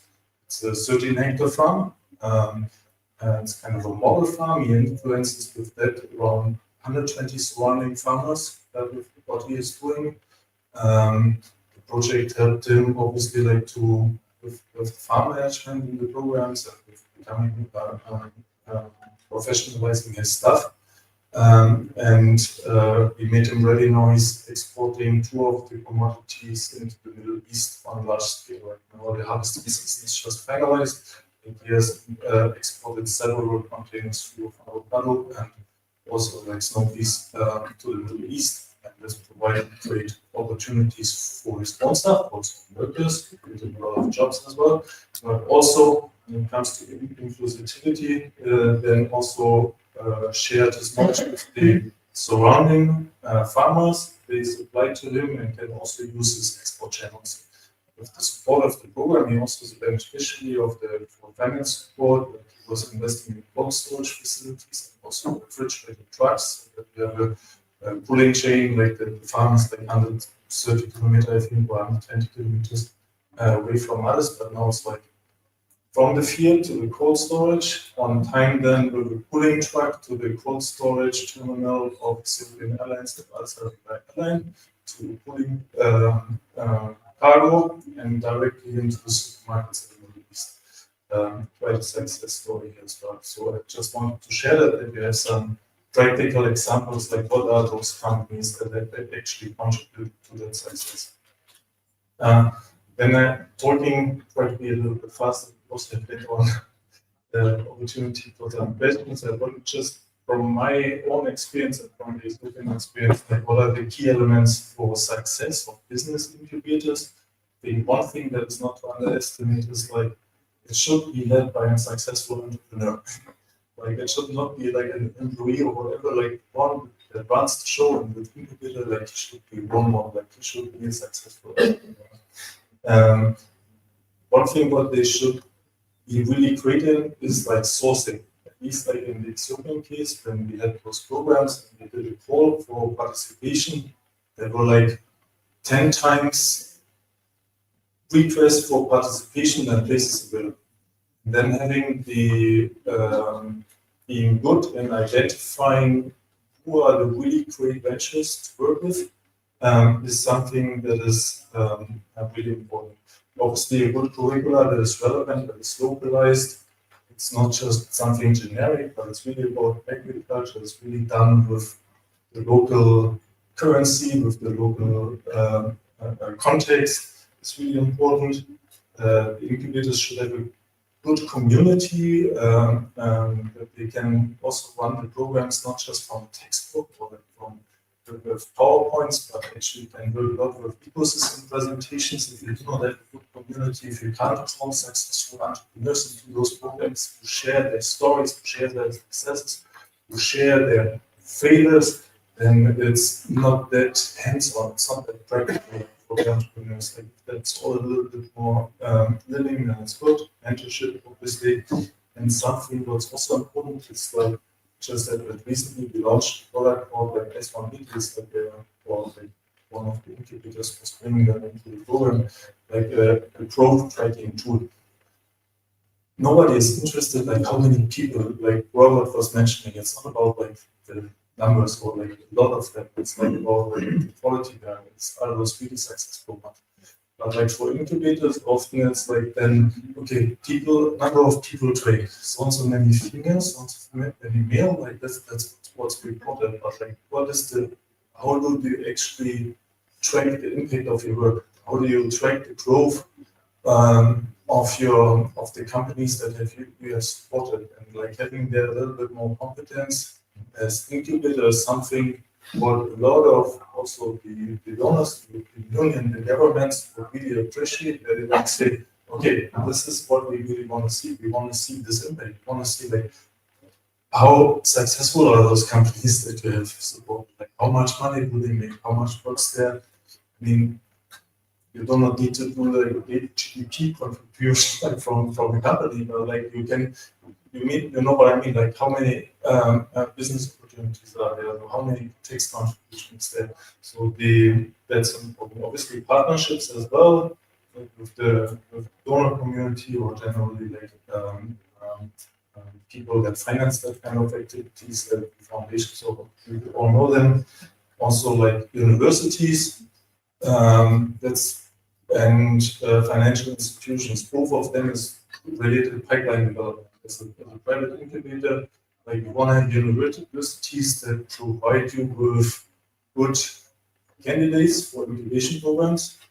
You want to make them even better. You develop that pipeline further and hand them over to impact investors, like to proper investment companies. And to do that successful is something what I believe is like key for business incubators. One thing what we done, so the EU delegation, so said like to our consortium, it's not one people alone, we are a consortium of 5 partners. Please don't do that in others, like we are talking about other agriculture, like others is quite developed in the meantime. We want to see the impact of the work that we are financing in the regions. And then you have like more or less like 2 opportunities, like either you go with those successful incubators in the regions. It's tough, like because to know how to work with those people in rural areas, it's quite a competence. Or you actually collaborate and partner with an NGO or with an organization that has long-lasting experiences and in working in those regions. We did it that way. So we looked actually for an organization mentioned like the German NGO for years in Ethiopia, mainly known for their humanitarian work in schools and for wells and stuff like that. And it was easier to build their business development capacity than actually to have business development experts trained on how to support people in rural areas.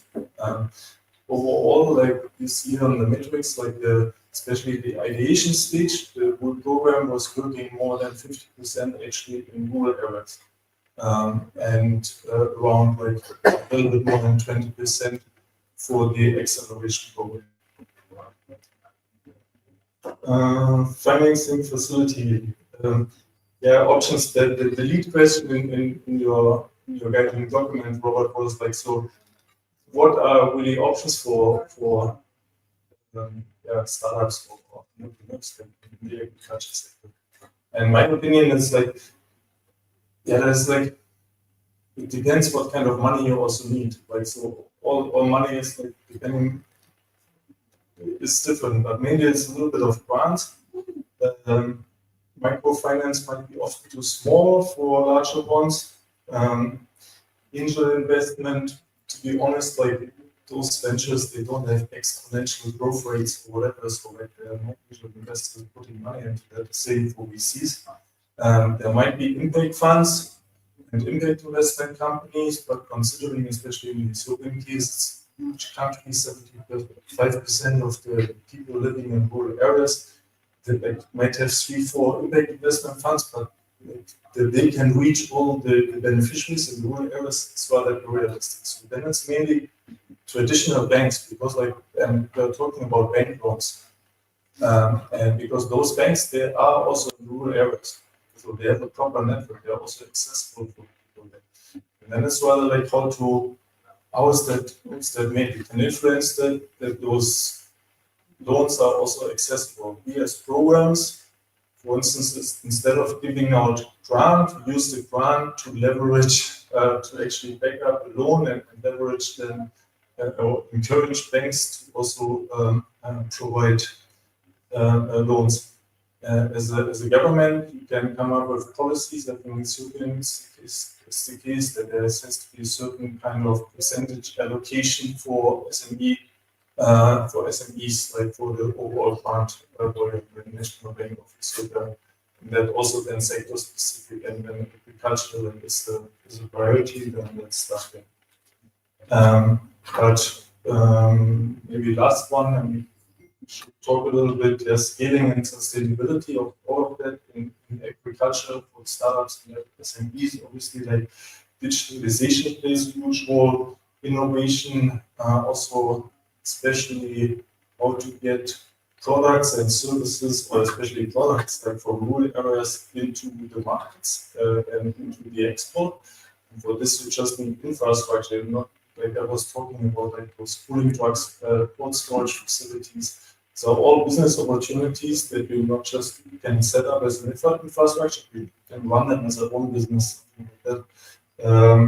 Obviously, like also IoT devices for farm management, something like this, new logistical solutions, as well, like the inputs that I can share from. So thank you very much for your attention.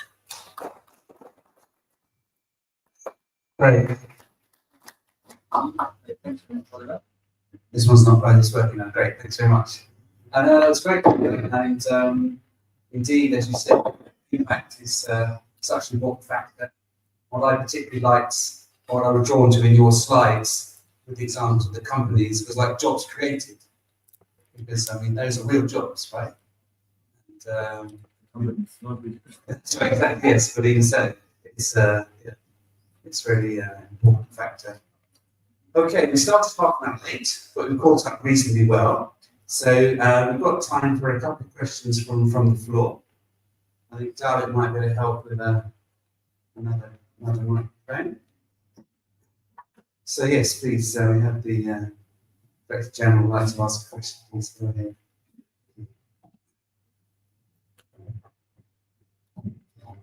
Thank you, Rosa. I was just wondering when I was listening that entrepreneur with a farm supporting his dad's farm, learn from US, come back and then invest without be promoting. The job Steve and his team done in Somalia was remarkable. You know what? We come from zero, don't we build something. One of the incubators you mentioned is called Senegal. They started from college to university, and then now the innovative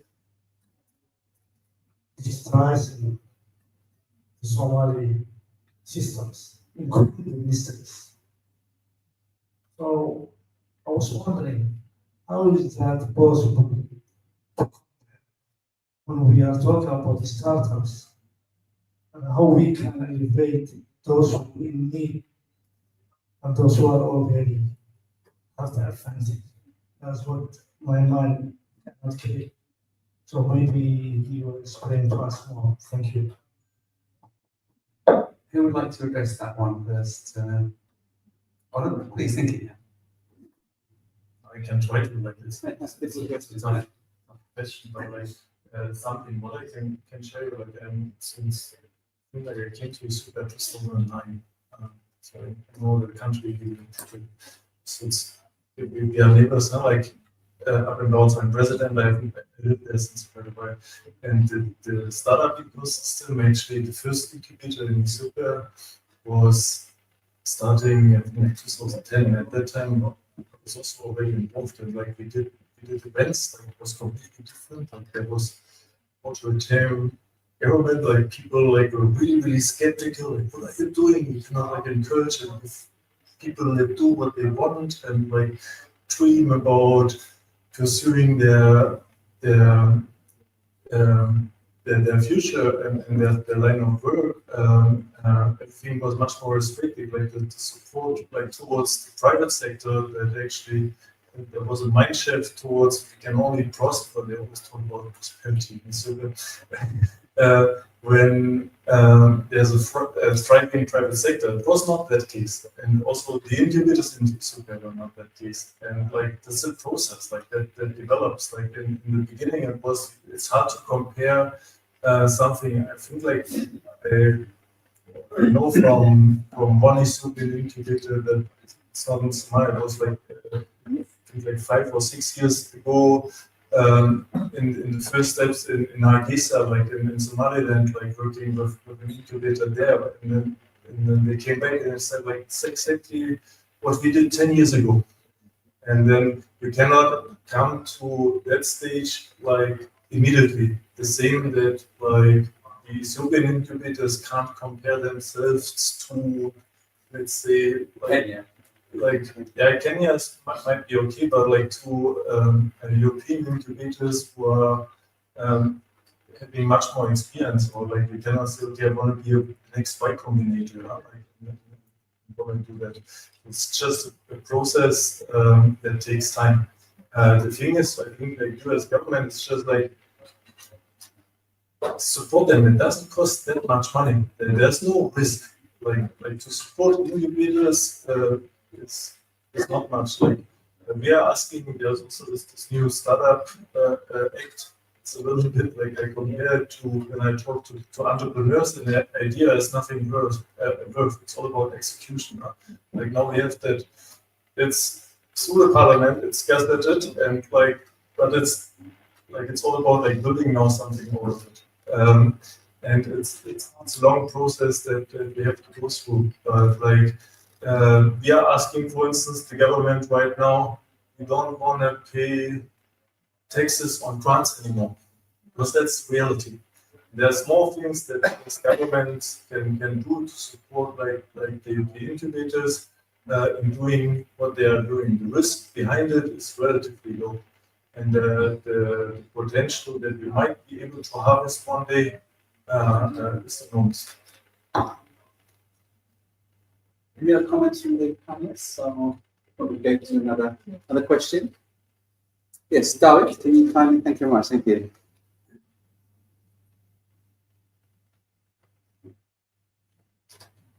Thank you for all your intervention. My name is Carmen Matea. I'm Angolan. So my questions are for BIC Ethiopia. I just want to compare some things and understand a little bit more about your ecosystem. And the first question is about your recent approval on the startup proclamation in July 2025. I would like to know how do you see this new legal framework from since July to now? You can already see any efforts on your innovation ecosystem in Ethiopia. Can you share some examples and what else you're doing in terms of policy making? Because it's something that you mentioned in your intervention. My second question is, you said that besides the support you give to the startups in your ecosystem, you also work with associations. And I have a background in NGOs and human rights activism here in Angola, and it's very difficult to engage young people in terms of advocacy. I would like to know if in your ecosystem you have more diversification in terms of associations, and if it's easy to engage young people, not to create startups, but to advocate for their rights. In terms of economical rights and things like that. Because one thing is starting your business and one thing is advocating for your business. Thank you.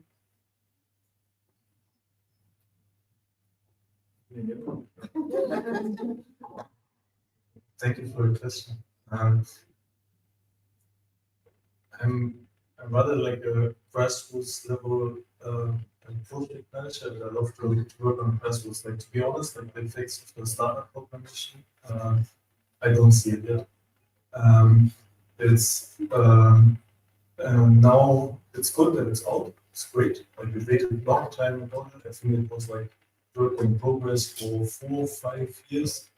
A lot of people, including the ecosystem itself, try to intervene it. That's also what we did via the association, via incubation hubs, to provide recommendations to the lead ministry who was in the lead of developing the proclamation. But now it's gazetted, but it's not lived yet. So now it's about to bring that into life.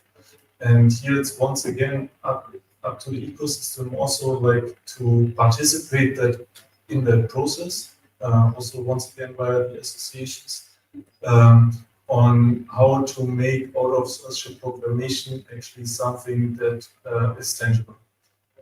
Sorry if I can't answer specific examples. For instance, I can tell you, they want to change the rules and regulations. I would love to invest more into certain startups, but not currently. I have to invest 150K for any investment as a foreigner, and that's a little bit too much for the company sizes that I work with, and I would love to be able to invest also less. It's regulated now that will be possible, but the rules have not changed yet. That's work in process. Because this change is not coming overnight just because there's a ready startup proclamation. You were mentioning that you're a civil rights activist, and obviously that's also something of the task, not only advocacy work towards the government and policy recommendation of associations, but also like safeguarding the interests of the entrepreneurs, like working on kind of code of conduct or whatever. So like between the relationships of entrepreneurs, incubators, investors, that not someone comes with a great idea, then it's not working out, but like a couple of months later, like exactly the same idea is taken somewhere else. So that's also obviously just safeguarding and lobbying for the interests of youngsters that want to create new companies. It's also a key activity of those associations. I hope that partially at least answers to the questions. Any other comments perhaps from the panelists on that one? We're just going to go across here. I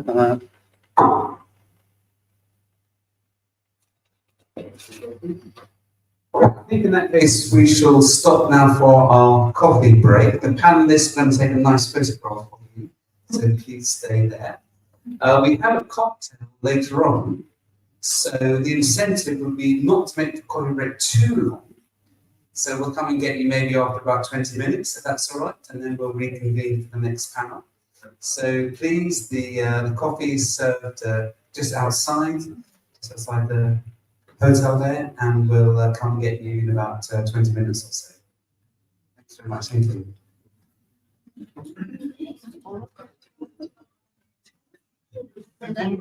Stand up.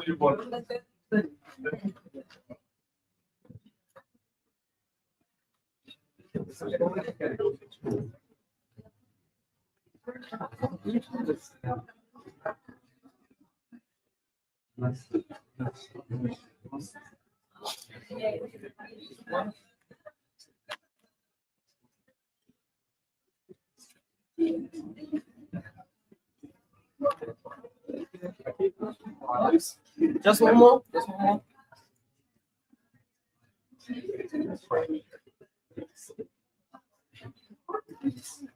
Thanks. The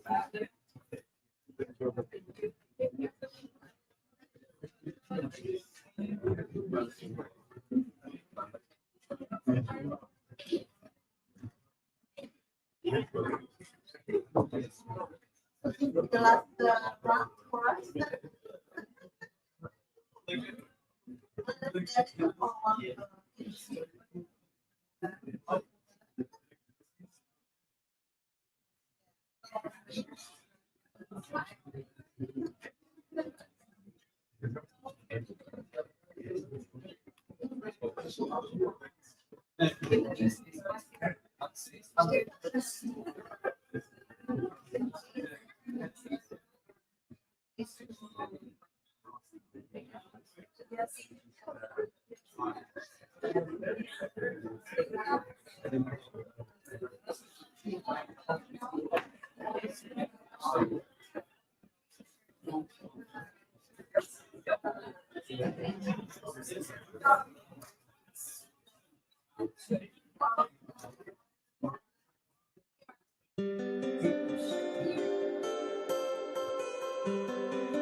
What's important is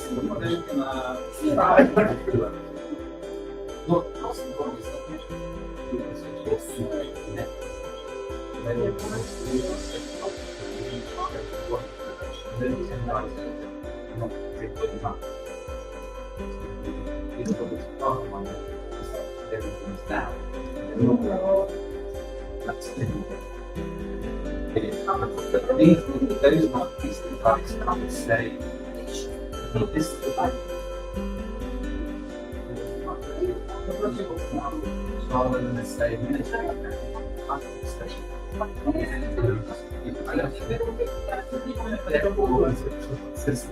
yes,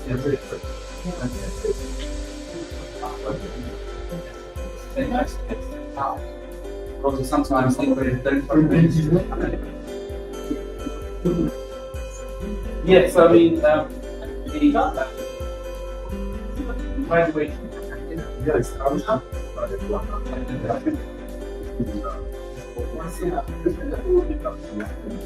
that's smart.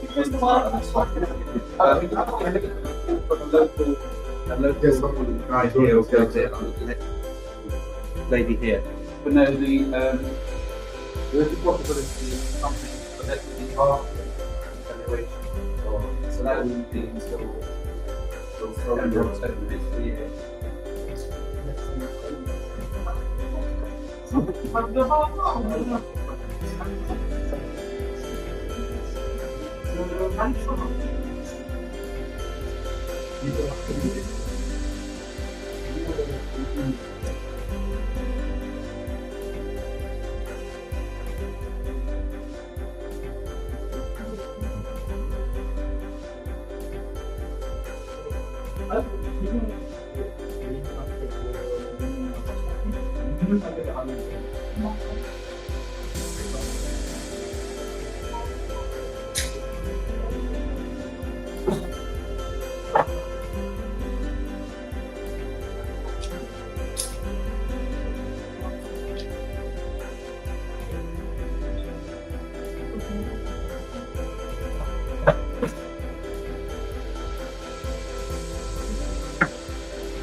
More or less. More or less. I would.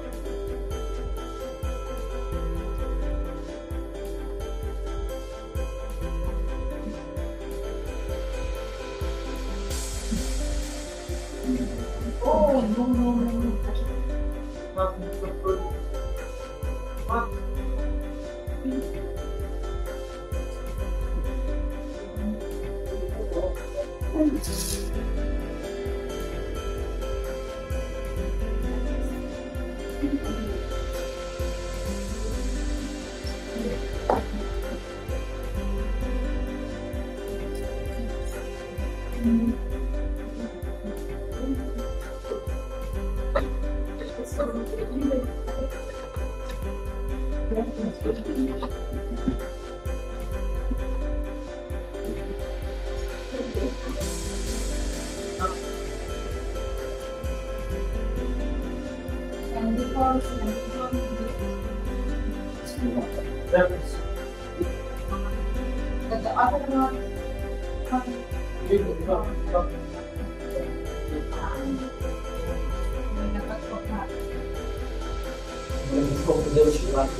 Maybe you can paste it as a picture. When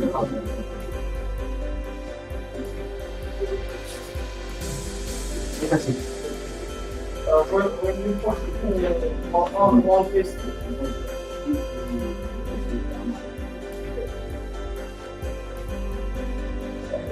I think also some ones on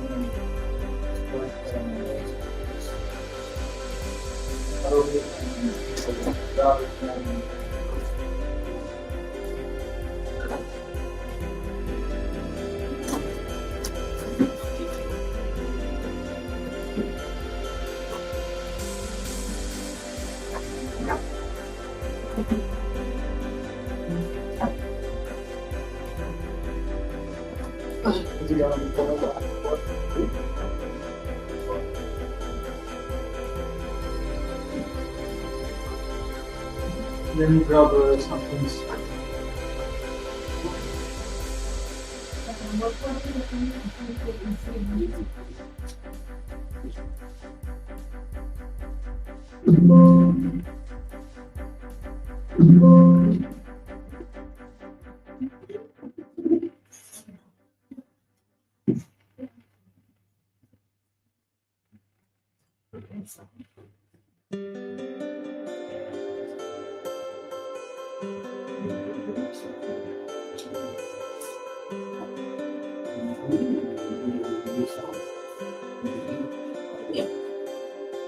Right?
Nice to meet you.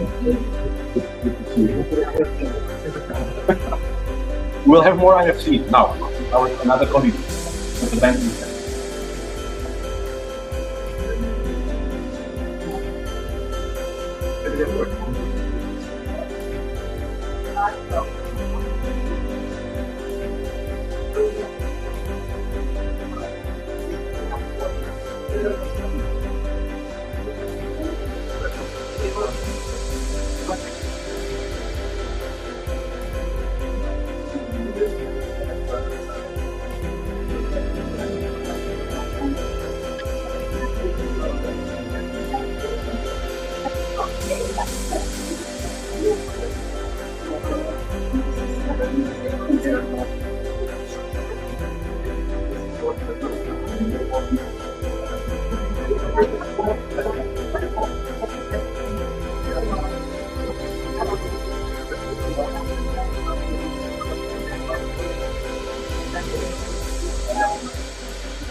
Boa tarde.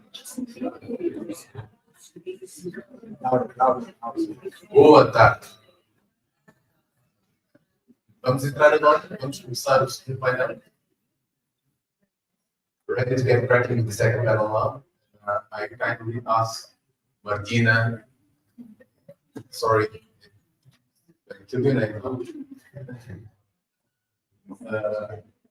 I'll walk in, it's better that way.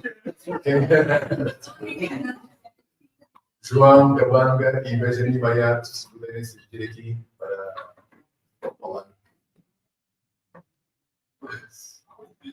While everyone is sitting, finishing their coffees, I hope there won't be any sandwiches. Full focus here on the.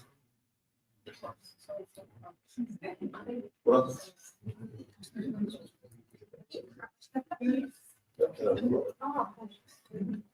Já, tudo bem? Bom. Ah, é?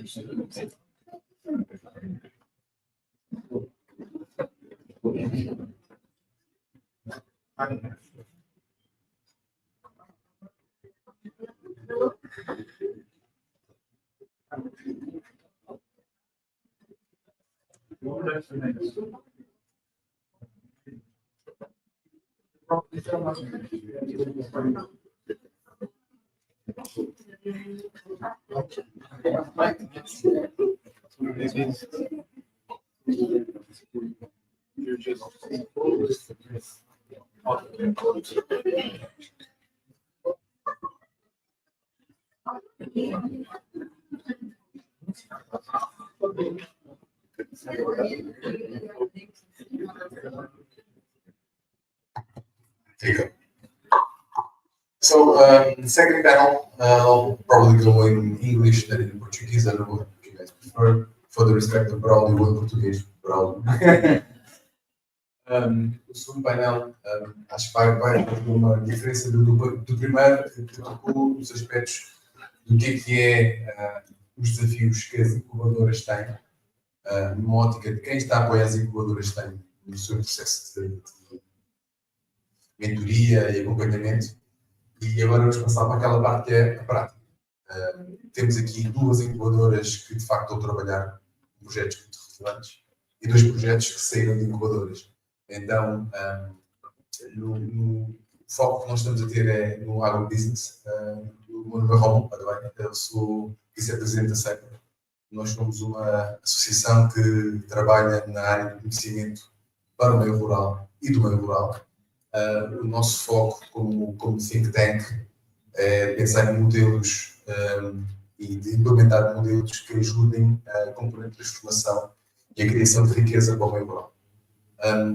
Por isso, o que nos traz aqui hoje é algo que nós experienciamos no dia a dia, numa ótica de implementação dos projetos, tem a ver com como é que nós podemos, de alguma forma, apoiar quem está no meio rural a ser mais produtivo, a ser mais eficiente e, acima de tudo, como é que nós conseguimos reter pessoas e juventude no meio rural. Eu acho que é um aspecto mais desafiante e é algo que é contínuo.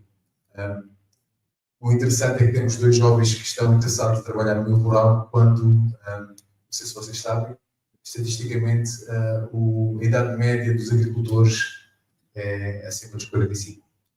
E, portanto, os desafios que nós sentimos do pequeno agricultor, da família do meio rural, têm, acima de tudo, a ver com como é que nós conseguimos fazer a transformação geracional, trazer as gerações mais jovens para trabalharem e encontrar o valor no meio rural. Portanto, eu ver este painel aqui é bastante inspirador, dá-me bastante confiança que temos um futuro próspero pela frente. Sem mais delongas, eu gostaria de trazer a Martina e o projeto da Martina. Não vamos ter slides nesta primeira fase. A Martina vai fazer aqui um alcacão. Vai falar sobre aquilo que a Acelera Angola está a fazer. Acelera Angola? Agro. Pronto. E se calhar dá um toque, porque de facto é uma derivação daquilo que é a Acelera Angola, que é um projeto que está mais que. Peço desculpa. Uma entidade, uma empresa que está firmada no mercado angolano há mais de 15 anos. Não, 2. Acelera Angola, sim, há 8 anos. Ok. É o tempo dos José Carlos, que é diferente. E, portanto, é muito relevante porque, mais uma vez, esta dimensão de querer trabalhar num setor muito específico, que é o setor agro, que também nos alegra bastante. Martina, sem mais delongas, vou deixar que apresentes. Eu vou deixar que o pessoal apresente, a seguir vai o Apoio falar sobre a experiência que ele...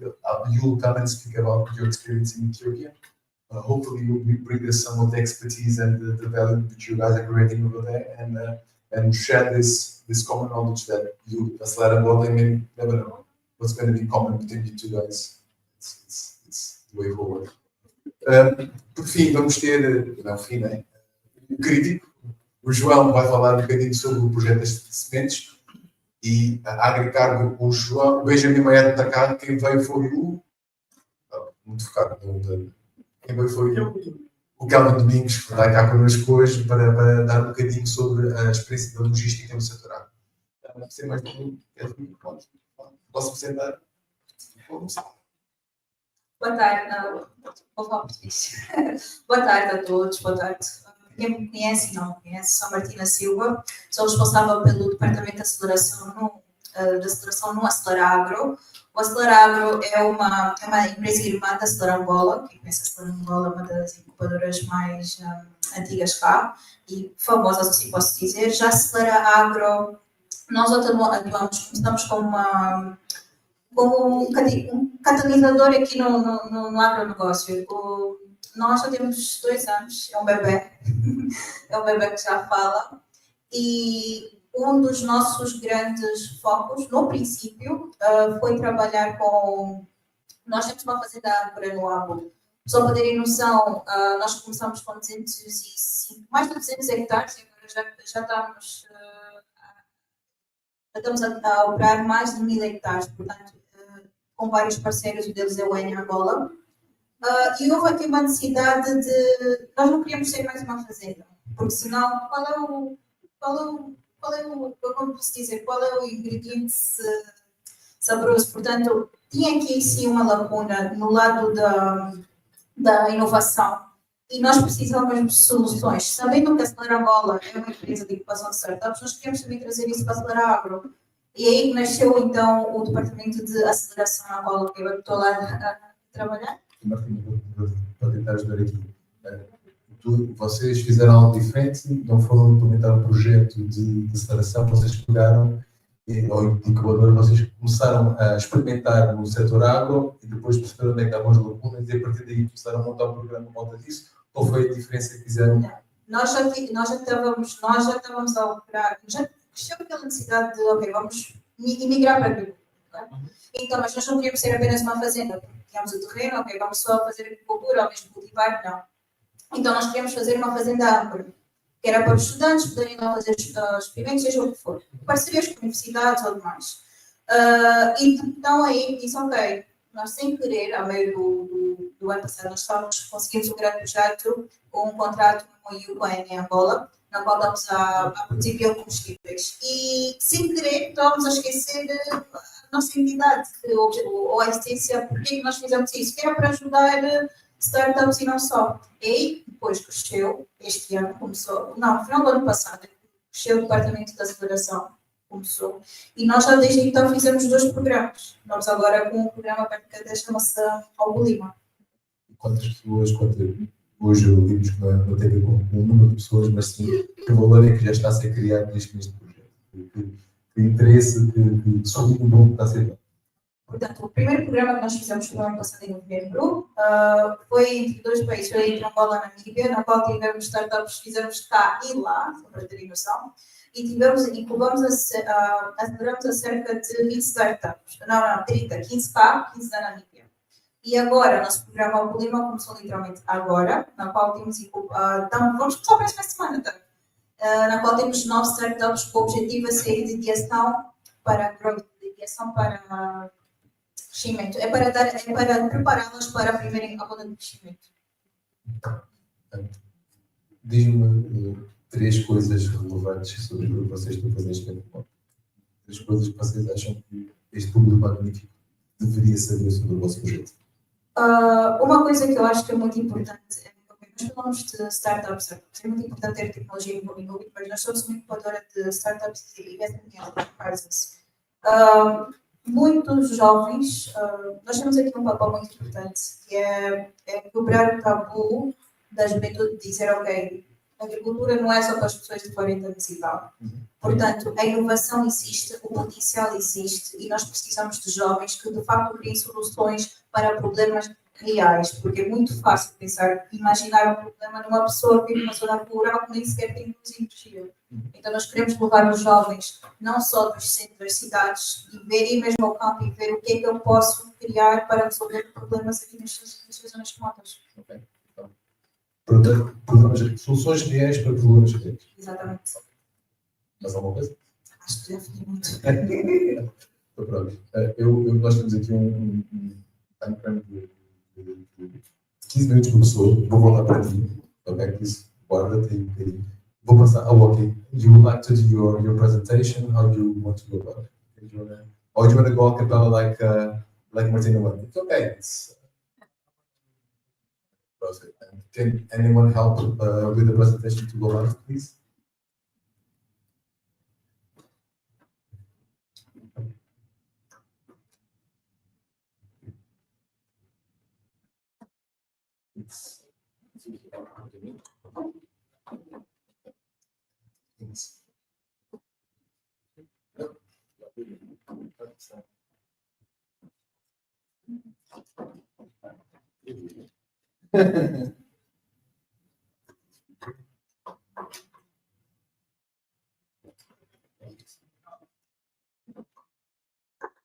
Good afternoon, everyone.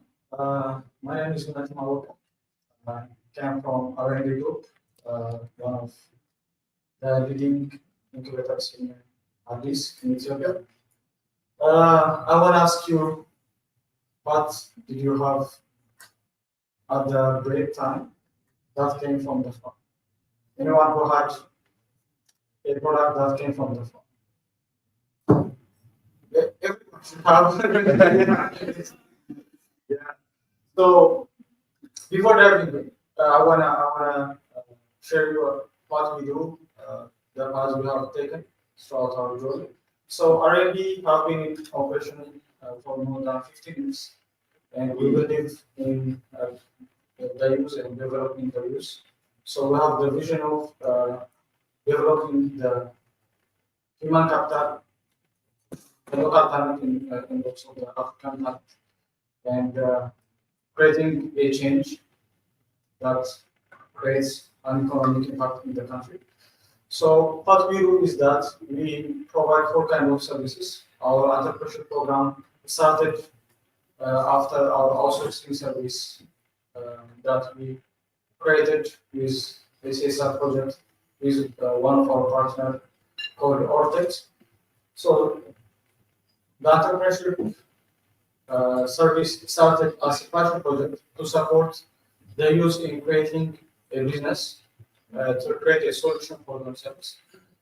And through that, we have developed the expertise in the academic side, creating a talented professionals that can support the MSMEs, the startups, and also that can work from the corporate companies.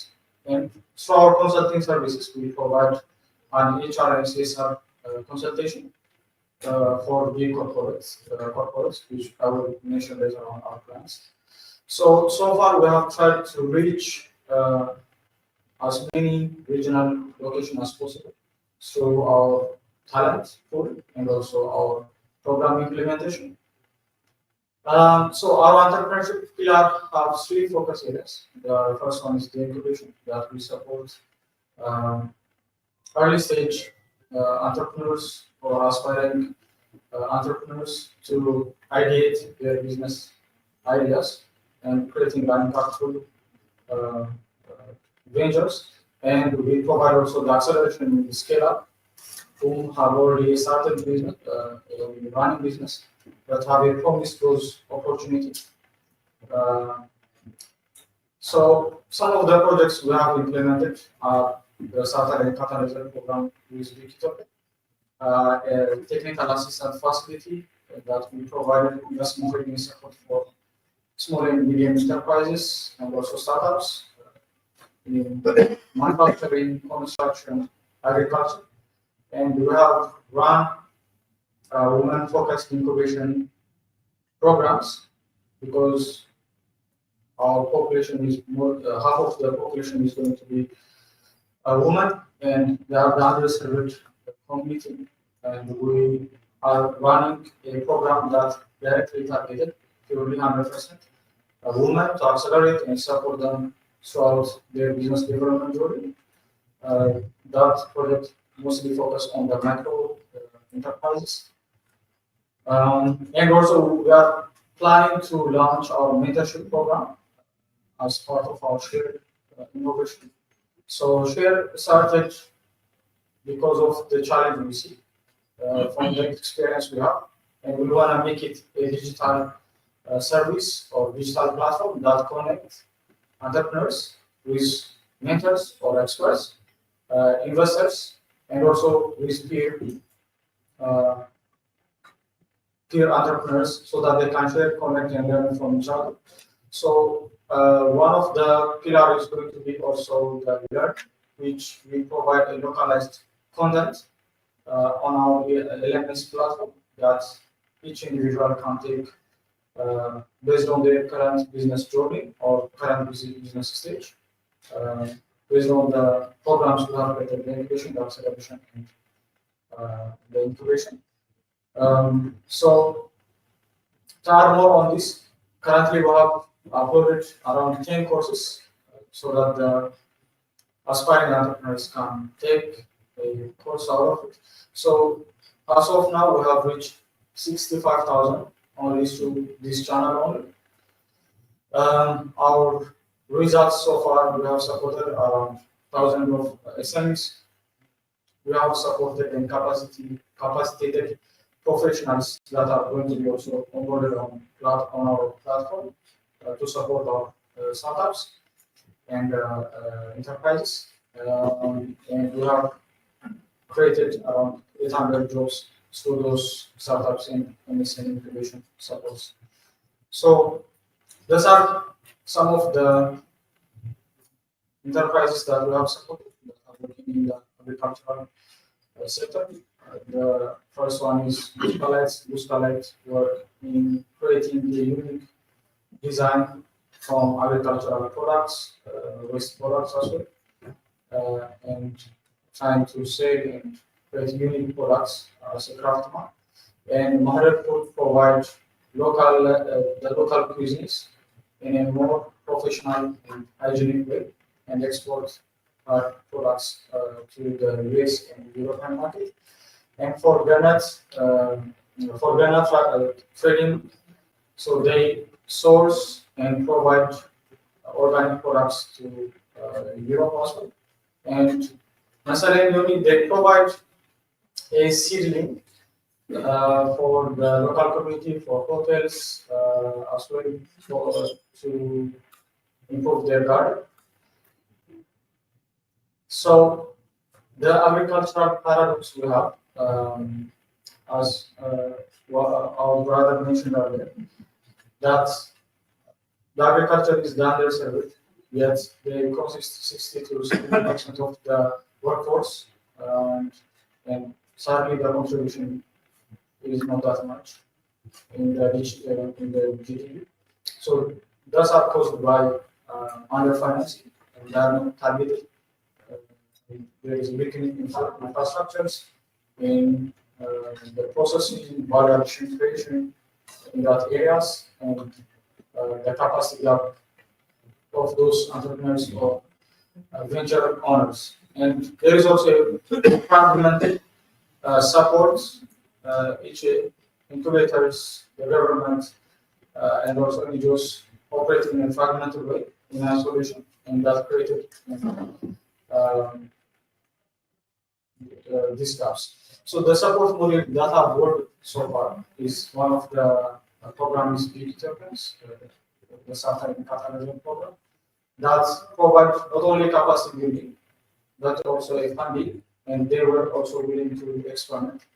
And currently, with the support of NGOs, national program is also live, providing a blended finance for micro and small enterprises, which they are also done by the Southern one. So there are incubators, investors, and government institutes that are trying to solve the challenge in the current state. So currently, the government state executor of Ethiopian Investment Holding and most have signed to create a use startup investment bank just a couple of weeks ago.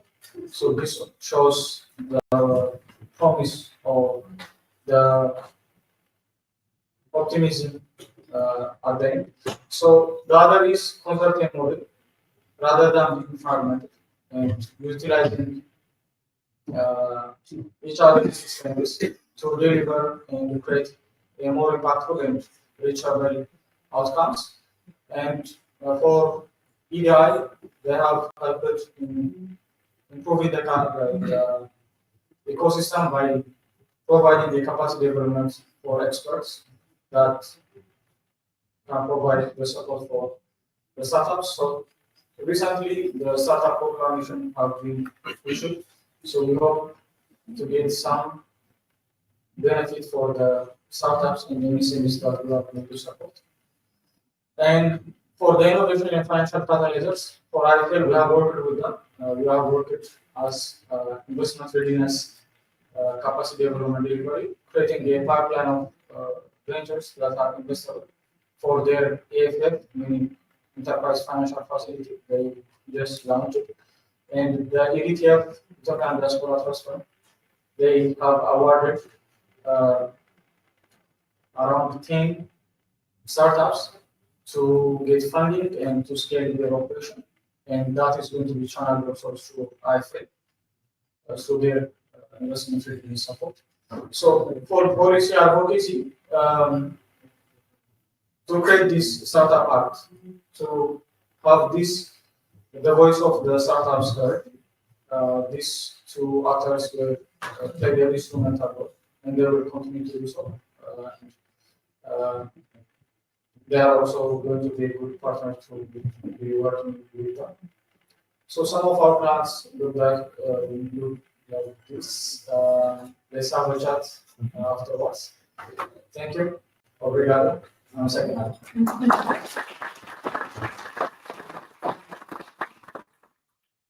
I'm really impressed by what the ecosystem Ethiopia.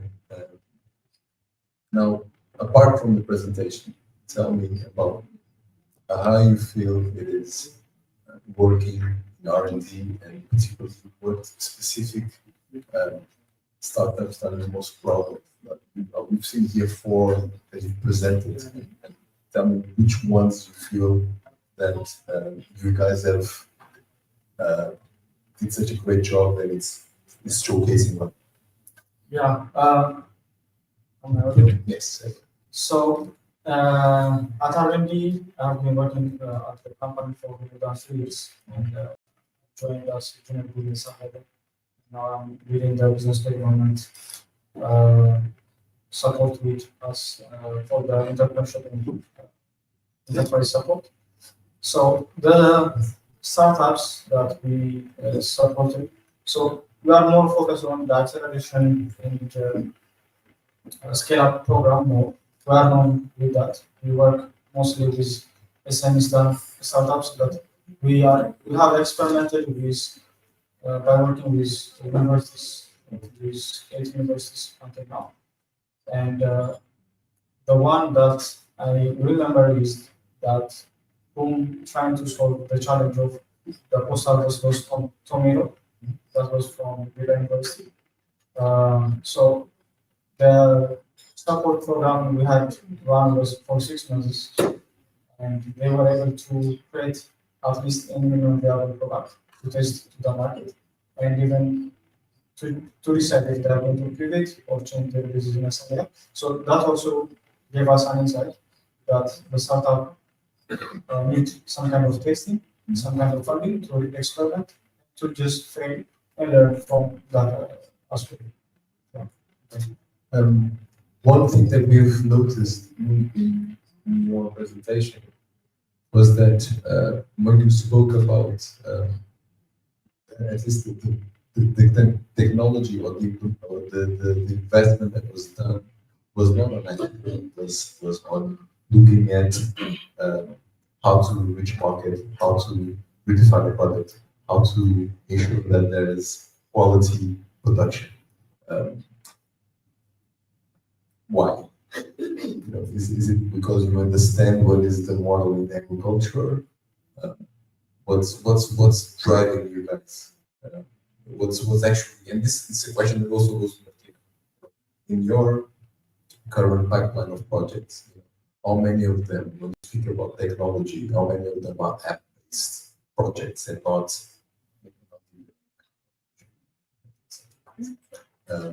I'll let you answer, and then I'll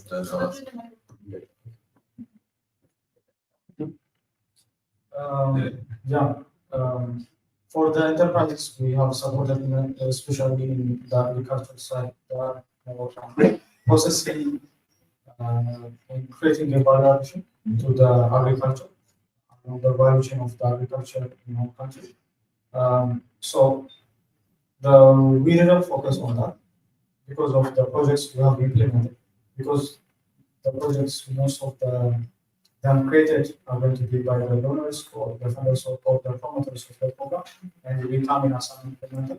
And now that's why we are trying to create a platform that we can manage, that to create the support that is missing, that would take the startups or the ventures from end to end. So from incubation to acceleration and growth. So most of the projects that for our context are developed by the third party, and we come in as an implementer. Most of the incubators are doing that implementation, and there need also to be a change in the mindset and the program approach from the donor side. For us, ok. Para nós, como só tivemos 2 programas até agora, no primeiro eu posso dizer que a maior parte das inscrições que nós tivemos foram app-based, tinha sempre um aplicativo por trás, e pouco, e de facto as que passaram eram mesmo negócios por trás, ou tinham produtos para o lado do nosso. Mas o primeiro programa foi algo que eu tinha que acrescentar, era Climate era para impacto climate. Translating apologies. Já este programa, agora o Lima, deixamos aberto. Não é virado para o agronegócio, para o food business. E o engraçado é que nós tivemos, por acaso, mais SMEs ou potenciais SMEs a se inscreverem, não tanto a PACE. Isso, e vou ser sincera, é uma coisa que me deixa um bocado feliz, embora eu acredito e tenho certeza tudo a coisa que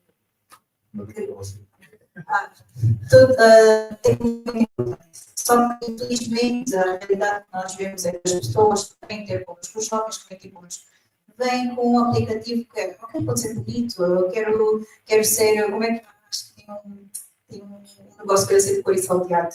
Eu quero conectar fazendeiros ou produtores ao mercado. Quero garantir que todo mundo receba à mesa um produto fresco. Ok, isso é bom, é necessário, sem dúvida. Mas como é que isso vai acontecer de verdade? Nós temos problemas enormes na cadeia.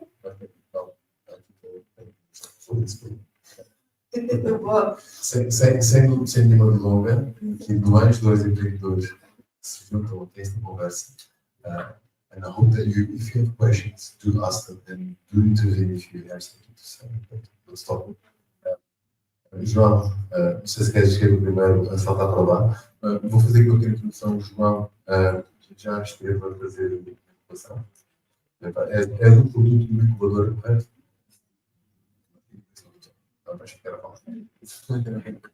És um produto do incubador.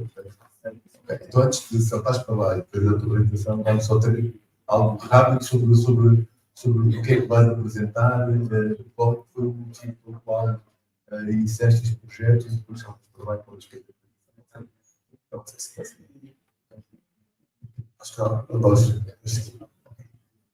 por coincidência, nós somos um produto da Incubadora da Angola. Nós passamos pela Cedera, por acaso. E o motivo, parece que o problema da agricultura é transversal, o paradoxo da agricultura é transversal, e daquilo que eu já ouvi aqui, acho que são sempre os mesmos problemas. São sempre os mesmos problemas. E um dos motivos que fez com que nós criássemos essa solução é olhar para as dificuldades que os pequenos e médios agricultores enfrentam para poderem buscar financiamento. Existem outras instituições, por acaso me dão, mas como pedem um plano de negócio para cada mamá, para aquela parte que vive na lavra. É aí que nós entramos, identificamos esse problema e procuramos solucionar da melhor forma possível. Então, pronto, sem mais nunca, vais fazer a apresentação. Deixa-me aqui o microfone para ver o outro. Guys, the presentation or sementes, please.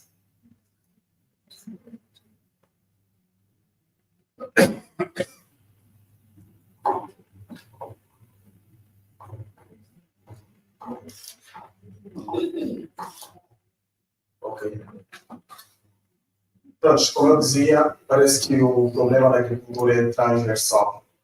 Começo a dizer que a agricultura representa 16% do PIB angolano, onde 1,7 milhões de famílias de pequenos e médios agricultores contribuíram diretamente para 70% da produção nacional, isso de 2022 a 2024.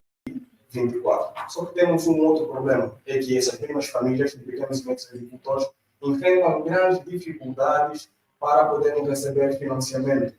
Nós sabemos que existem várias instituições, quer sejam as bancárias e não só, que dão financiamento, mas isso é mais para as grandes empresas. Então, os pequenos e médios agricultores encontram essas grandes dificuldades. Então, foi aí onde nós criamos a plataforma Sementes.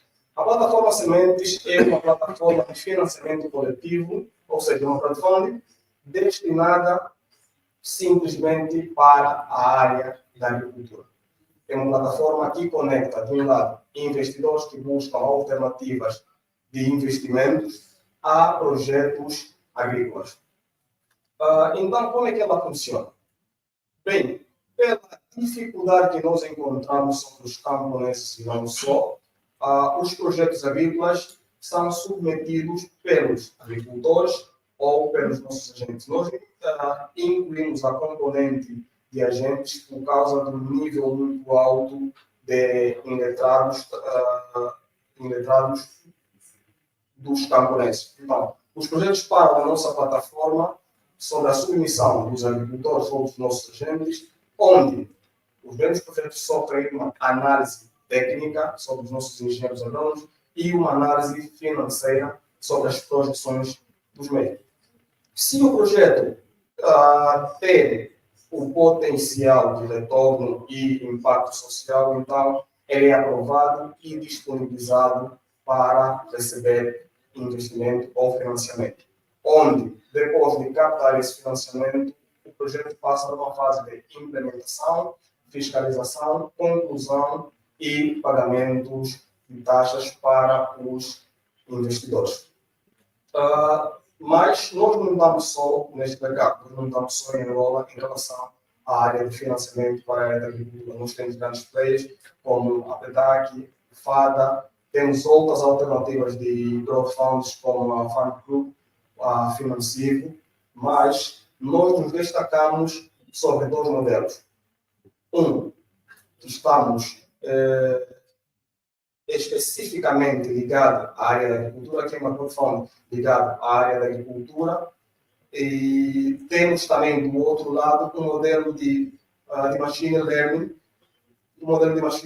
para a detecção de pragas que ajuda os agricultores em algumas tomadas de decisões. Para a nossa subsistência, nós temos assim então o nosso modelo de negócio em comissões em transações para parte dos investidores, uma percentagem na área de consultoria, porque nós acreditamos que os agricultores não têm dinheiro para pagar serviços de consultoria, então nós fazemos esse serviço para eles e que no final de cada projeto nós temos a nossa parte enquanto serviço de consultoria. E, por fim, a intermediação de venda de produtos agrícolas dentro da plataforma para poder facilitar o escoamento dos produtos do campo até a cidade. Nós temos um mercado muito fértil, onde temos 1,7 milhões de famílias em Angola, onde o nosso mercado disponibiliza 50% dessas famílias e nós queremos atingir 0,01% dessas mesmas famílias. Então, estamos a falar de 170 mil famílias camponesas. Para tal, nós temos uma projeção de 2026 a 2030, onde queremos alcançar 25 mil utilizadores dentro da nossa plataforma, onde queremos ativos 15 mil agricultores ativos na plataforma e 10 mil investidores. Aí está errado, está 25, mas é 10 mil. Portanto, quais são as nossas projeções? Nós começamos a nossa atividade no ano passado, em novembro do ano passado, e nós queremos, assim, fomentar a nossa plataforma e o processo de financiamento de projetos agrícolas, onde temos, para 2026, para o próximo ano, nós queremos atingir 150 mil dólares em comissões e serviços. E até 2030 nós queremos atingir 466 mil dólares em transações e serviços. Bem, até o momento, desde que nós começamos a nossa atividade, nós já captamos 6 projetos, nós temos 25 utilizadores com perfil de investidores ativos, nós temos também 13 agricultores registrados, já transacionamos mais de 2 milhões de kwanzas dentro da plataforma de forma instantânea. E nós temos integrado dentro da plataforma serviços como Multicassa Express, que são serviços ligados a pagamentos que têm grande crescimento a nível nacional. Portanto, essa é a equipa que está por trás desse magnífico projeto. Meu nome é João Cabanga e, juntamente com os meus colegas, estamos a procurar dinamizar e transformar o modelo de financiamento agrícola a nível de Angola. Muito obrigado.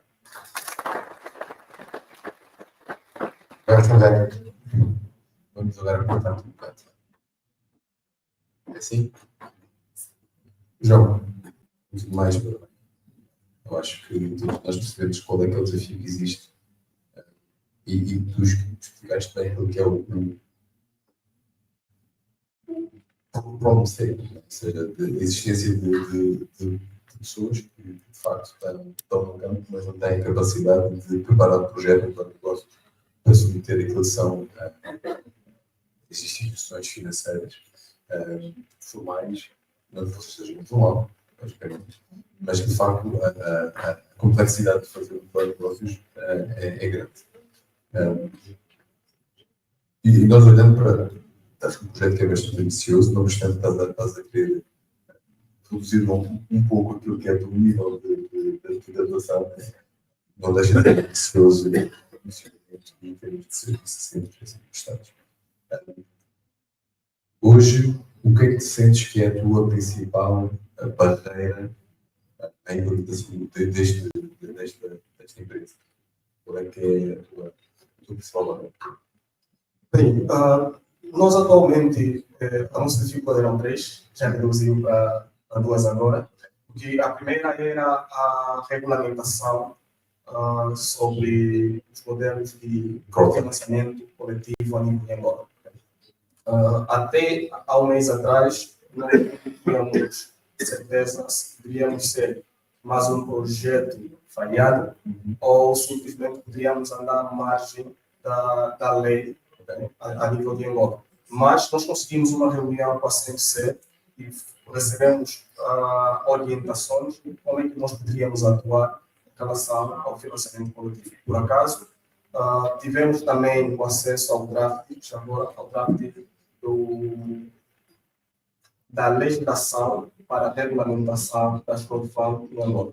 Esse foi um dos problemas, por acaso já saiu. E os outros 2 problemas que nós temos enfrentado em relação ao nosso modelo de negócio, o segundo é sobre os espaços de fomento para este tipo de atividade.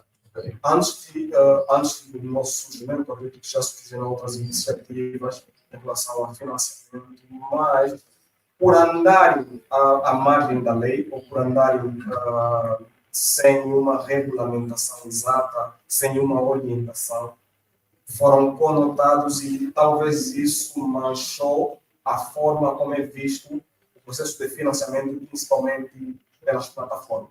Nós tivemos algumas iniciativas que depois apareceram na lista dos reguladores que não estão legais, não têm autorização para o fazer. Então, isso de alguma forma manchou o nome desse tipo de modelos dentro da nossa classe. E o outro e o último é em relação à captação dos investidores. Quando eu falo de investidor, estou a me referir de utilizador-investidor. Ainda existe uma certa limitação em relação a pessoas que queiram realmente ir na plataforma, investir, né, e estarem confortáveis. A pergunta que eu tinha feito antes de ir para cá era, como diz investidor, é porque há um potencial de retorno na plataforma. E hoje, quando vocês falam sobre inversão, os vossos potenciais ganhos, como plataforma, como gestor da plataforma, o investidor, quando olha numa plataforma como a vossa, qual é que é o potencial que tem? Ou seja, para ver se aqui, para ter aqui, vocês têm pessoas que estejam interessadas em colocar lá o potencial deste projeto. Qual é que é aquilo que é a vossa previsão de rentabilidade para o investidor? Bem, antes de eu responder à questão, eu vou aqui ressaltar que quando eu disse que os problemas da agricultura é transversal, também o nível de rentabilidade na área da agricultura anda de mãos dadas com o risco. Então, na área da agricultura tem muitos riscos, sim, mas o nível de rentabilidade também é muito alto. Então, em média, os nossos projetos são garantidos de 20% a 30% de apoio. Isso é anual? Anual. Então, qual é que é o valor da taxa de juros de referência? Bem, em relação à taxa de juros de referência... o país é BNS de 6%, por isso vocês conseguem ter mais de 10%. Exatamente, isso por causa que também nós tivemos... quando eu disse que nós temos uma equipa que faz esses estudos, as projeções na área financeira, leva-se em conta também o que é que o Tesouro oferece e os bancos oferecem. João, uma última pergunta que vou fazer aqui, vou deixar aqui para vocês podem ser que tenham alguma pergunta. Qual foi a relevância de vocês terem orientação, principalmente? Explique um bocadinho mais sobre isso. Bem, o modelo vou chamar, a crowdfunding em si, em Angola é muito novo. E temos muito pouca informação em relação aos crowdfunding. Eu acho que até o momento eu só conheço duas que são muito mais abertas, que é a Instituto e a Finança. São essas duas que atualmente eu conheço muito, mas muito bem. Mas antes disso eu não conhecia nenhuma. Então, estando dentro de uma incubadora, facilita muito o processo de crescimento e principalmente de orientação em relação a isso. Nós aprendemos muito em relação aos processos legislativos, não só para a área de crowdfunding, mas também com a área de pagamentos. Nós tivemos acesso a mentorias com profissionais ligados à área da banca, tivemos acesso a mentorias com pessoas ligadas à segurança, à tecnologia de informação, toda a componente que hoje em dia nós carregamos, posso assim dizer também que ganhamos muito dentro da incubadora. Muito sucesso, espero que desta semente veja muitos frutos. Eu por acaso me disse bem, estava pensando no seu trabalhando no campo das sementes, mas pronto, percebi a analogia para poderes fazer algo de uma semente expectativa. Exatamente. Eu vou abrir depois ao público para perguntas aos jornalistas dos participantes. Vou só aproveitar o tempo que nós temos antes que nos cortem. Então, gostaria que te apresentasses e dizer a mesma coisa que fizemos aqui com o João, fala um bocadinho sobre ti, fala um bocadinho sobre o projeto e depois partimos para ali para o pitch-tech e podes fazer a tua apresentação. Pode ser assim?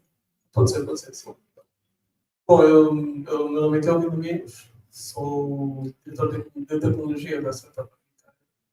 É uma startup que focada naquele problema de escoamento que os produtores agrícolas têm, e nós continuamos não só a desenvolver tecnologia, mas a desenvolver processos, desenvolver maneiras como os produtores, as cooperativas, etc., podem operar de modo a não terem grandes perdas e a conseguir integrar de forma eficiente os seus produtos ao mercado. Resumidamente. Então, basicamente, só para dar uma nota, estamos aqui a olhar quem está no início da cadeia, que está no diferenciamento beneficiário, e quem está no fim da cadeia, que está a olhar numa ótica de como é que vou fazer o laço. Isto estamos aí a falar. Ok, então. Posso fazer o. Queres com o ticker? Deixa lá. Tá. Deixa lá, deixa aí. Tá, deixa aqui.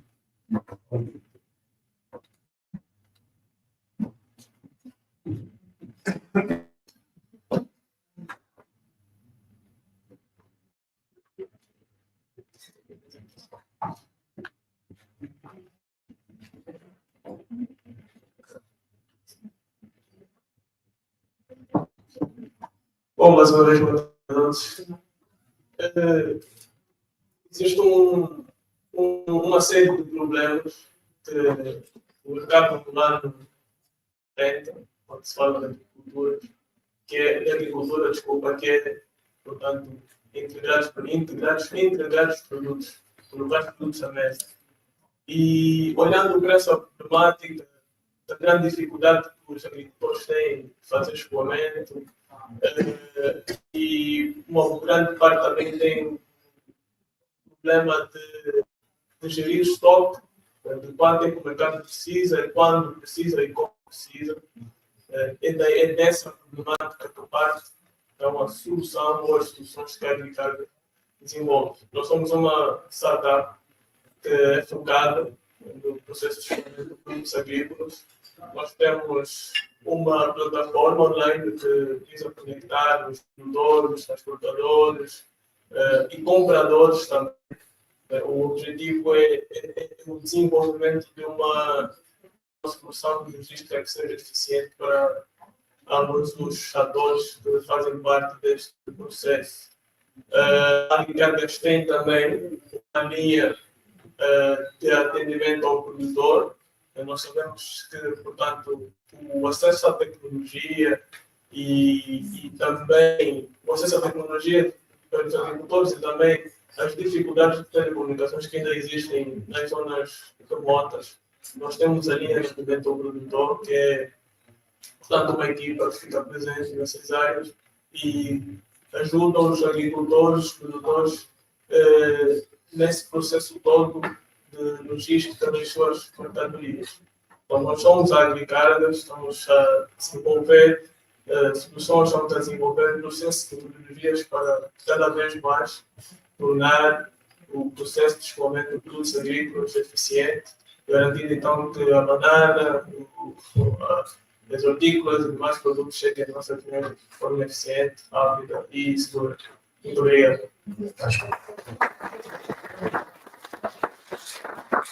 Calma. Quando já estamos no mercado, estamos a operar, qual é que é o. Onde é que estamos? Onde é que a Agricargas está? Bom, nesse momento a Agricargas trabalha com tentativas de agricultores na província do Meio. Nós trabalhamos com os produtores, com essas cooperativas, no sentido de tirar os produtos lá e levar para o mercado. E a Agricargas está também nesse processo a fazer coleta de dados, que é um déficit que nós temos também no mercado. E, portanto, nesse momento nós estamos, sim, quer dizer, a Agricargas está a trabalhar, portanto, estamos a trabalhar com a cooperativa agrícola agora e a dar as soluções para as questões logísticas que temos. Qual é que é o principal desafio que temos? Bom, hoje em dia o principal desafio que nós encontramos é também, um dos principais, é o investimento no setor.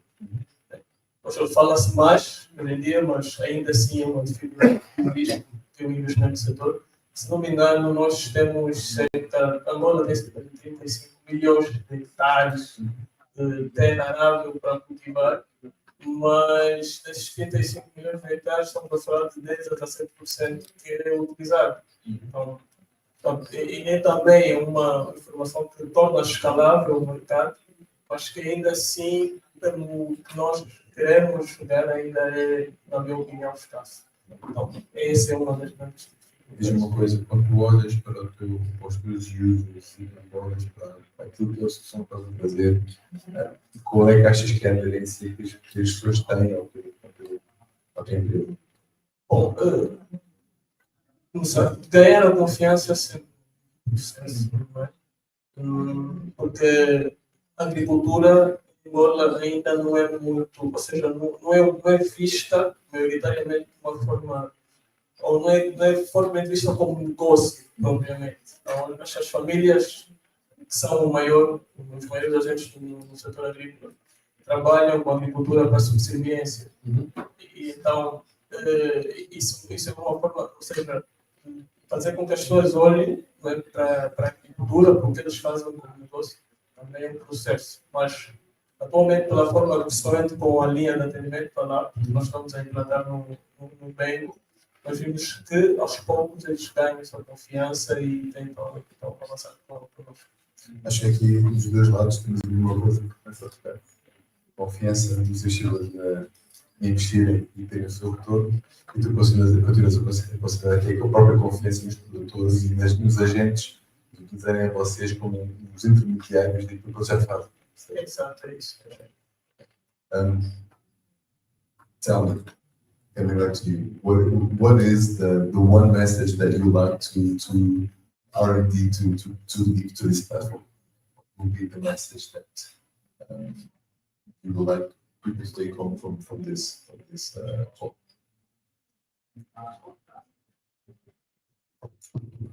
that it takes a village to change the world. So let's work together. Perfeito. Martina, gostaria de saber do link para os desafios e percebendo que todo o processo novo de desenvolver novas soluções para o mercado. Qual é que é o foco que vocês vão dar nos próximos tempos? Mensagem que eu gostaria de deixar aqui. Portanto, nos próximos tempos a Senhora Agro vai estar a ajudar pequenas SMEs e startups a queremos ir, estar preparadas para, não só para operar, mas também preparadas para pedir pequenos investimentos, ou seja, assim. E a mensagem que eu gostaria de deixar para as startups que cá estão, startups para SMEs, é que nós somos a minha geração, nós somos o futuro e nós não podemos estar só entre quatro paredes para podermos criar soluções. Na verdade, temos que estar lá fora e ver como é que o mundo anda e o que é que de facto está a acontecer para ter mesmo um impacto real e criar desenvolvimento de verdade. Okay. Então vou voltar aqui para vocês dois. Qual foi a diferença quando vocês partiram da sala para o campo? O que é que vos trouxe diferente ao vosso plano de negócio? Ou alguma coisa na altura quando vocês pegaram o vosso plano e passaram a realidade? As expectativas.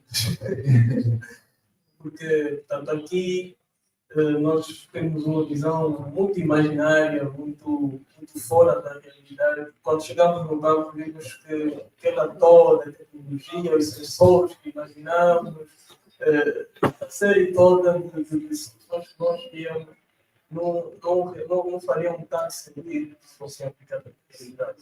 Então, nós começamos a trabalhar no campo em 2022, né? Estávamos com a província do NEM, com uma cooperativa, e pronto, para a maioria da equipa foi uma primeira experiência no campo. Né?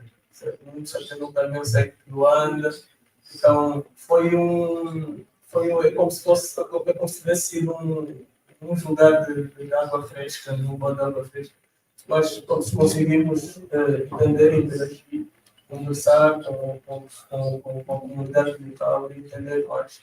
Mas, de certa forma, mesmo aquela mudança de visão que tinhas aqui e depois quando chegas vai ser totalmente diferente. É um bocadinho assim mesmo, mas eu venho da área de tecnologia da informação, sou formado em ciência da computação e nós temos a fama de que o programador, né, pensa sempre isso foi a nossa premissa. Vamos criar uma plataforma que vai resolver todos os problemas do mundo todo. E, para ser sincero, não. Até agora, a única coisa que nós implementamos de inovação talvez é a inteligência artificial para a detecção de pragas. Senão, o resto do blockchain, tudo então, é para complementar a expectativa mesmo. Então, ir mais para o campo Exatamente. Pronto, vamos pôr as coisas.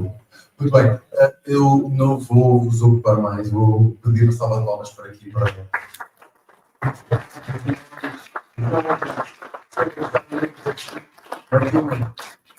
I hope you enjoy Luanda. When I leave tomorrow. Who's with them, take care of them. Let's take a picture. Yeah. And Robert, you can come and join us also. You're more than welcome. To the team also come. Ladies in the middle, please. Yeah.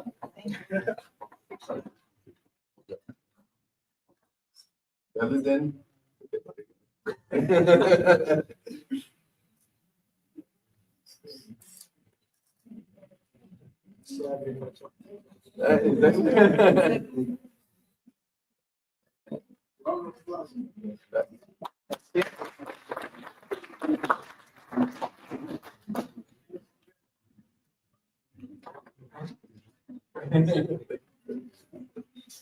Okay, let's go to our last panel. Antonio, please come to the stage and invite your speakers to make this one 55 minutes max.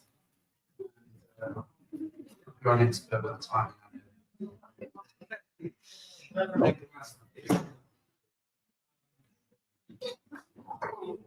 Boa tarde a todos.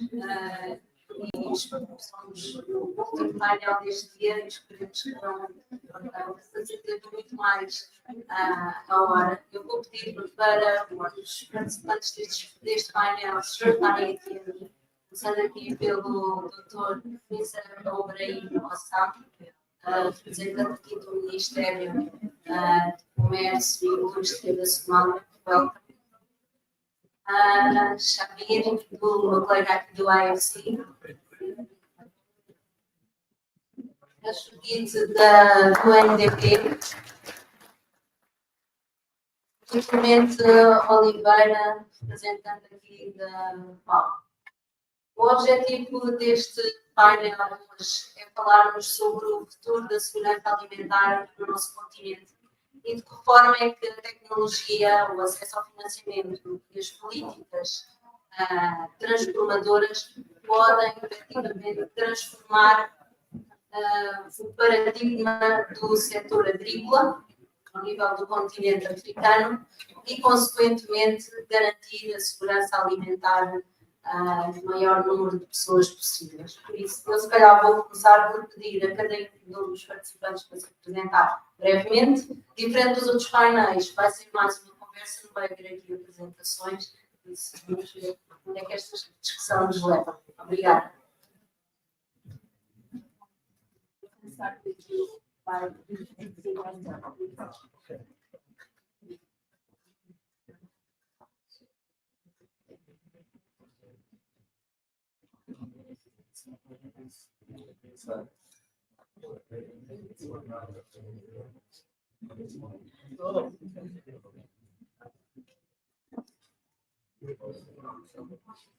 Good evening. My name is Ben Osman.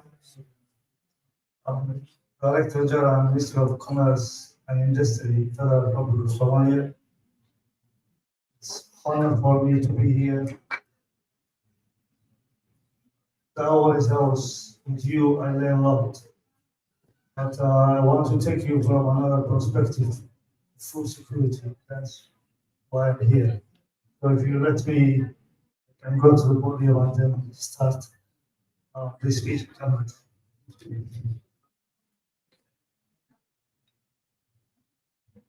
Boa tarde a todos, meu nome é Xavier Assano e, portanto, eu sou do IFC. Neste momento lidero a nível da região um programa que visa apoiar instituições financeiras, Agri-Techs a nível do continente, com instrumentos financeiros e não só, para ajudar a reduzir o problema que temos em termos de segurança alimentar do ponto de vista financeiro. Então, é um prazer enorme estar aqui e poder compartilhar algumas iniciativas que temos neste sentido. Muito boa tarde a todos. Meu nome é Instituto da Silva. Eu faço parte do programa de Nações Unidas para a Agricultura. Sou responsável pela área de exploração. Estou ligada à inovação e também estou focada para o futuro Agri-Tech, uma nova iniciativa do produto. Obrigada. Boa tarde a todos, eu sou o Clemente Oliveira, também sou das Nações Unidas, consultor, mas na FAO, e estou na unidade de agronegócios, cadeias de valor e também agricultura familiar. Ok, então muito obrigada, vamos começar já pelo Clemente. Então, quais é que são os principais desafios ao nível da segurança alimentar, ao nível do nosso continente, de forma resumida? Sabemos que são vários. A nível do continente, bom, nós somos um continente que cresce, né? 2,3% de crescimento da população. São cerca de quase 36 milhões de pessoas novas por alimentar. É um desafio muito grande. E aqui em Angola, 3,1%. Né? É 1 milhão de pessoas novas todos os anos. E o crescimento demográfico, a falta de infraestrutura, a falta de conhecimento técnico são os principais problemas, considerando também a falta de insumos. Eu fico por aqui, acho que para dar mais tempo. Mr. Ibrahim, what are the lessons from Somalia that Angola can take regarding agriculture and trade policies, taking into account the main goal of diversifying our economy and being autosufficient in terms of food security? Thank you, moderator. I think the resilience, that's the main experience that we can offer to Angola. December 1990, after the collapse of former military government, we were anarchy for almost 25 years before we came back. So for the last 10 to 12 years, we were developing slowly. Thanks to international NGO support as well. But now we reached a stage that we're taking even to explore the first time to think about that dig and start producing oil, although it's not good for the ecosystem.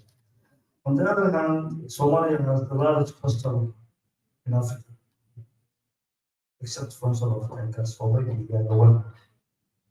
And imagine a community between 12 to 14 million would depend on livestock and agriculture, that know a lot about the golden in the blue sea. Again, getting support internationally for food safety. So that resilience and comeback is what we can offer. The rest I will leave for my questions. Are there specific policies that you believe that you implement that were able to shift from the subsistence agriculture to commercial that contribute to this shift in terms of production? Currently, we are doing, we did national export strategy, which mainly focused on agriculture and livestock. Our main export is livestock. So the laws and the policies is more value chain, especially cross-trade border issues. And we're more active with AFCFT. We just ratified the Parliament last week. The policies we do also, we are on the process of, with the help of the World Bank, creating the act and the policy of SMEs and cooperatives. We already started the business registration and licensing, which we want more investors to come. So we make it flat. Anyone from the world can come to Somalia and get the license and invest. And we're doing more. Competition laws, consumer protection.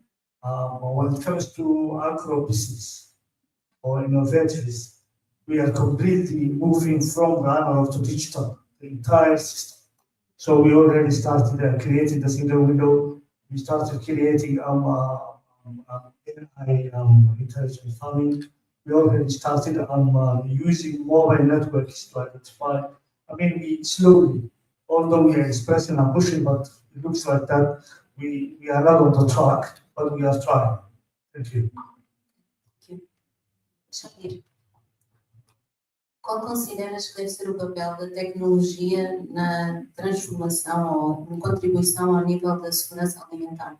Ouvimos aqui no painel anterior que,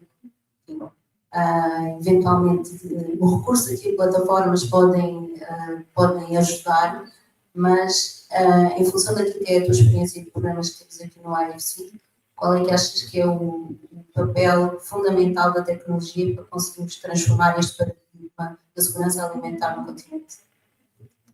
Eu acho que tem alguns domínios. Portanto, e vou até socorrendo alguns exemplos que foram dados no painel anterior. A questão de, hoje em dia, por causa da inovação tecnológica, temos capacidade de ter aplicativos que detectam pragas em culturas Isso é claramente um avanço significativo. Nós sabemos que nós estamos num continente que é extremamente vulnerável a mudanças climáticas, é extremamente vulnerável a eventos naturais, como precipitação, o que também contribui para haver questões como pragas de uma forma mais frequente. Portanto, o exemplo de termos essa capacidade agora de ter um produtor com a utilização do aplicativo poder ter essa percepção se a agricultura que ele está a produzir está afetada por uma praga ou não, e poder até responder atempadamente, é um bom exemplo de como a tecnologia pode ajudar nesse sentido. O outro exemplo é a tecnologia hoje permite que se agregue informação de uma forma sistematizada. É esta informação que depois também é utilizada por instituições como seguradoras para desenvolver produtos indexados à informação climática e poder oferecer seguros, por exemplo, a pequenos produtores.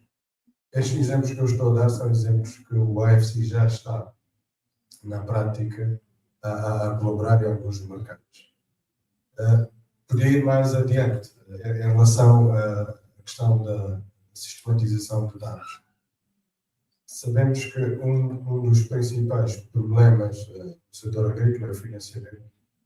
E muitas das vezes é porque é associada a muitos riscos, porque não há informação sistematizada. Essa informação também pode ajudar do ponto de vista de financiamento. Portanto, são alguns exemplos que mostram que a tecnologia, como está a acontecer nos outros setores, também pode ter um papel preponderante e transformador para a agricultura. Obrigada. Passando aqui então a palavra à Judite. Do ponto de vista do UNDP, que tipo de inovações digitais é que vocês têm visto para apoiar os pequenos produtores ao nível da agricultura?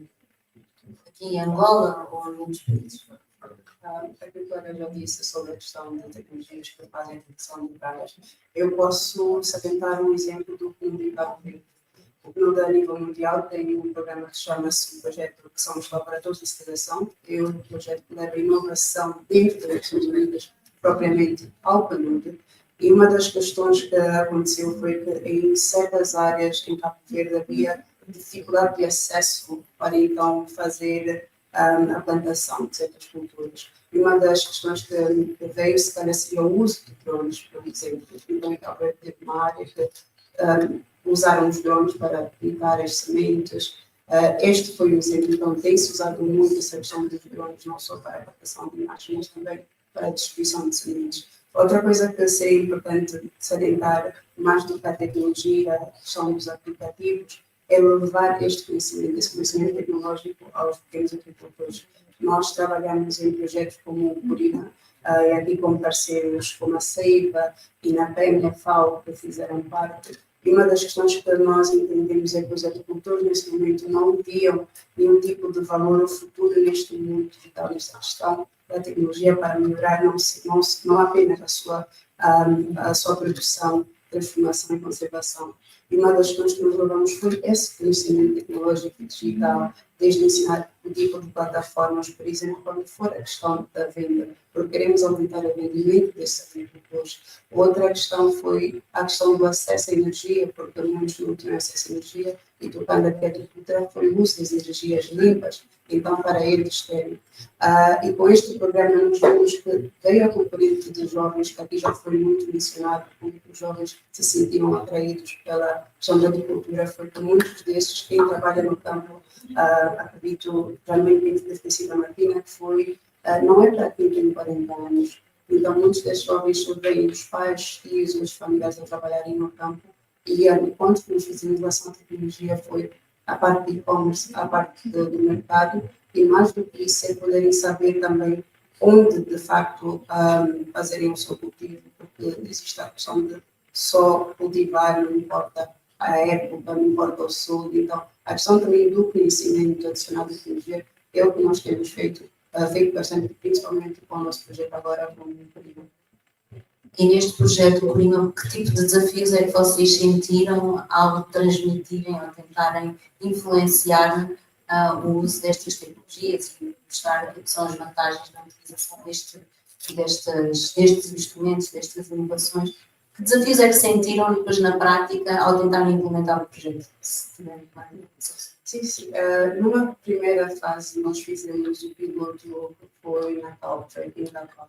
E uma das questões que nós encontramos, no alvo em particular foram os jovens, foi a questão da mistura de idades e tipo de conhecimento. Temos pessoas que tinham um nível de escolaridade mais alto, outros muito mais baixo, pessoas que nunca tiveram acesso a um smartphone, pessoas que conhecem o uso do computador, etc. Então, lidar com grupos com diferentes níveis de conhecimento foi um grande desafio.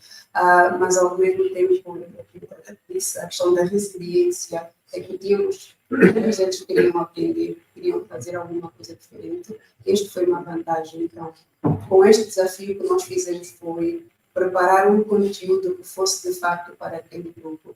Na dificuldade de leitura, era muito mais visual o tipo de informações que nós temos, era muito mais questões práticas, necessariamente livros e obrigar as pessoas a ler, porque sabíamos que havia uma diferença nessa questão da literacia. A outra questão também, que depois serviu de aprendizado para os outros pilotos que nós tivemos em outras províncias, como Pequenas, Vila, foi a questão de como tinha jovens que já tinham filhos na altura, umas grávidas, outras com filhos, foi a questão de como manter estas pessoas no crescimento com a criança e termos que aceitar e nos adaptar com as crianças dentro da coisa que nós não pensamos.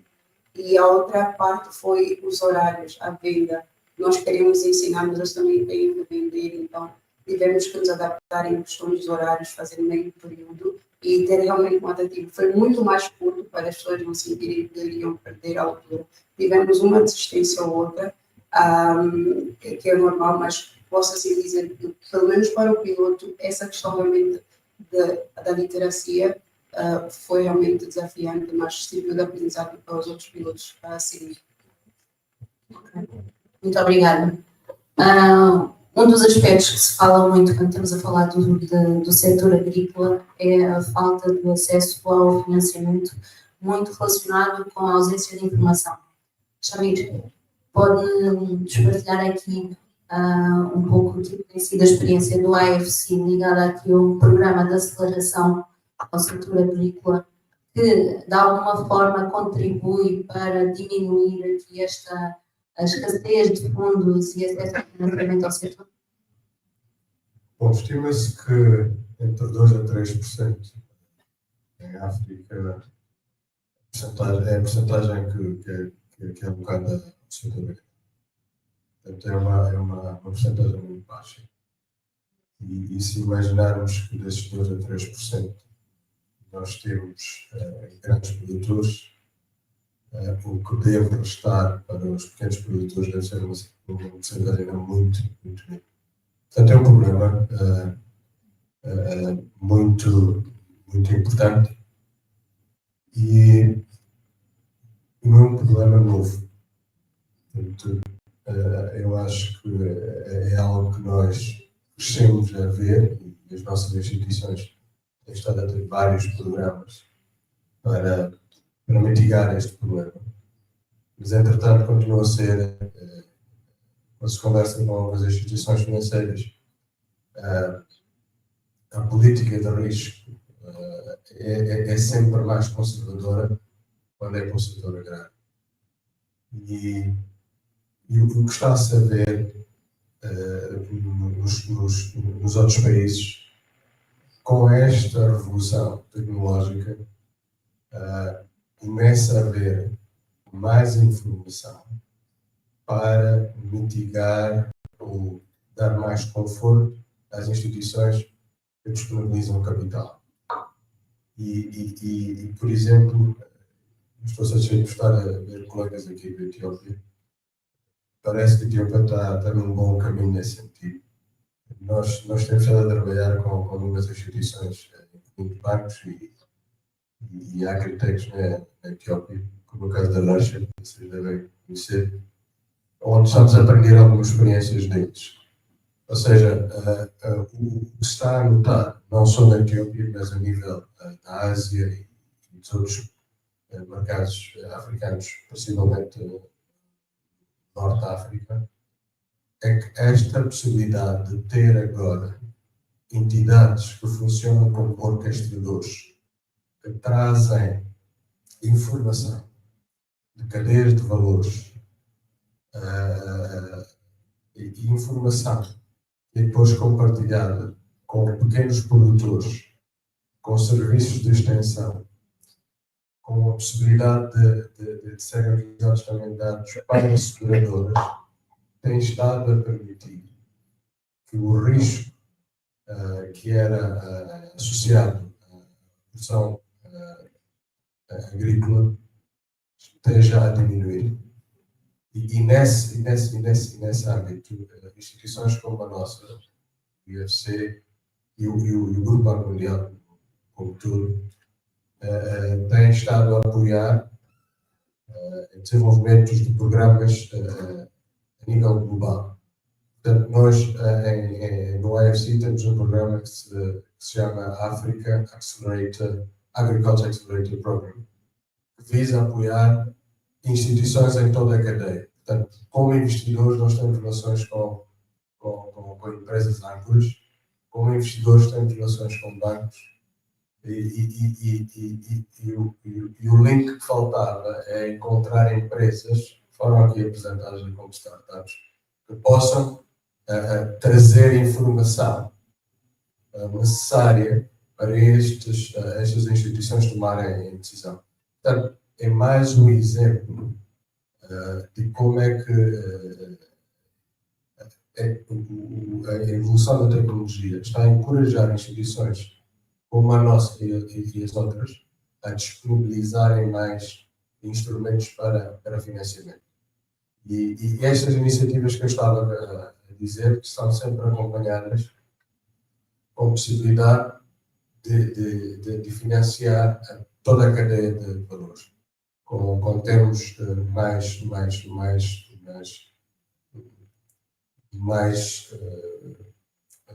estou em inglês agora, com termos mais affordable, não sei como é que eu dizer, mais acessível, desculpa, eu gostava de falar, porque o colega acabou de dizer, há um problema iminente em África. A população que mais cresce, que em princípio vai multiplicar, é um continente que precisa de se preparar, porque apesar de não contribuir para os problemas das mudanças climáticas, é um continente que é mais afetado. Portanto, há esse interesse todo de alavancar todos os instrumentos que existem neste momento para se aumentar o acesso a financiamento. E nós temos metas muito concretas. Queremos investir acima de 6,5 bilhões de dólares até 2030, cobrir 32 países a nível da África e como podem imaginar, só podemos fazer isso com o apoio de todas as outras instituições, portanto, governamentais, outras instituições multilaterais e de investimento. Portanto, eu parava um pouco por aqui. Obrigada. Ms. Ibrahim, what policy instruments and incentives are being used to promote these innovations, the SMEs? For example, Shabir was saying the AgTechs.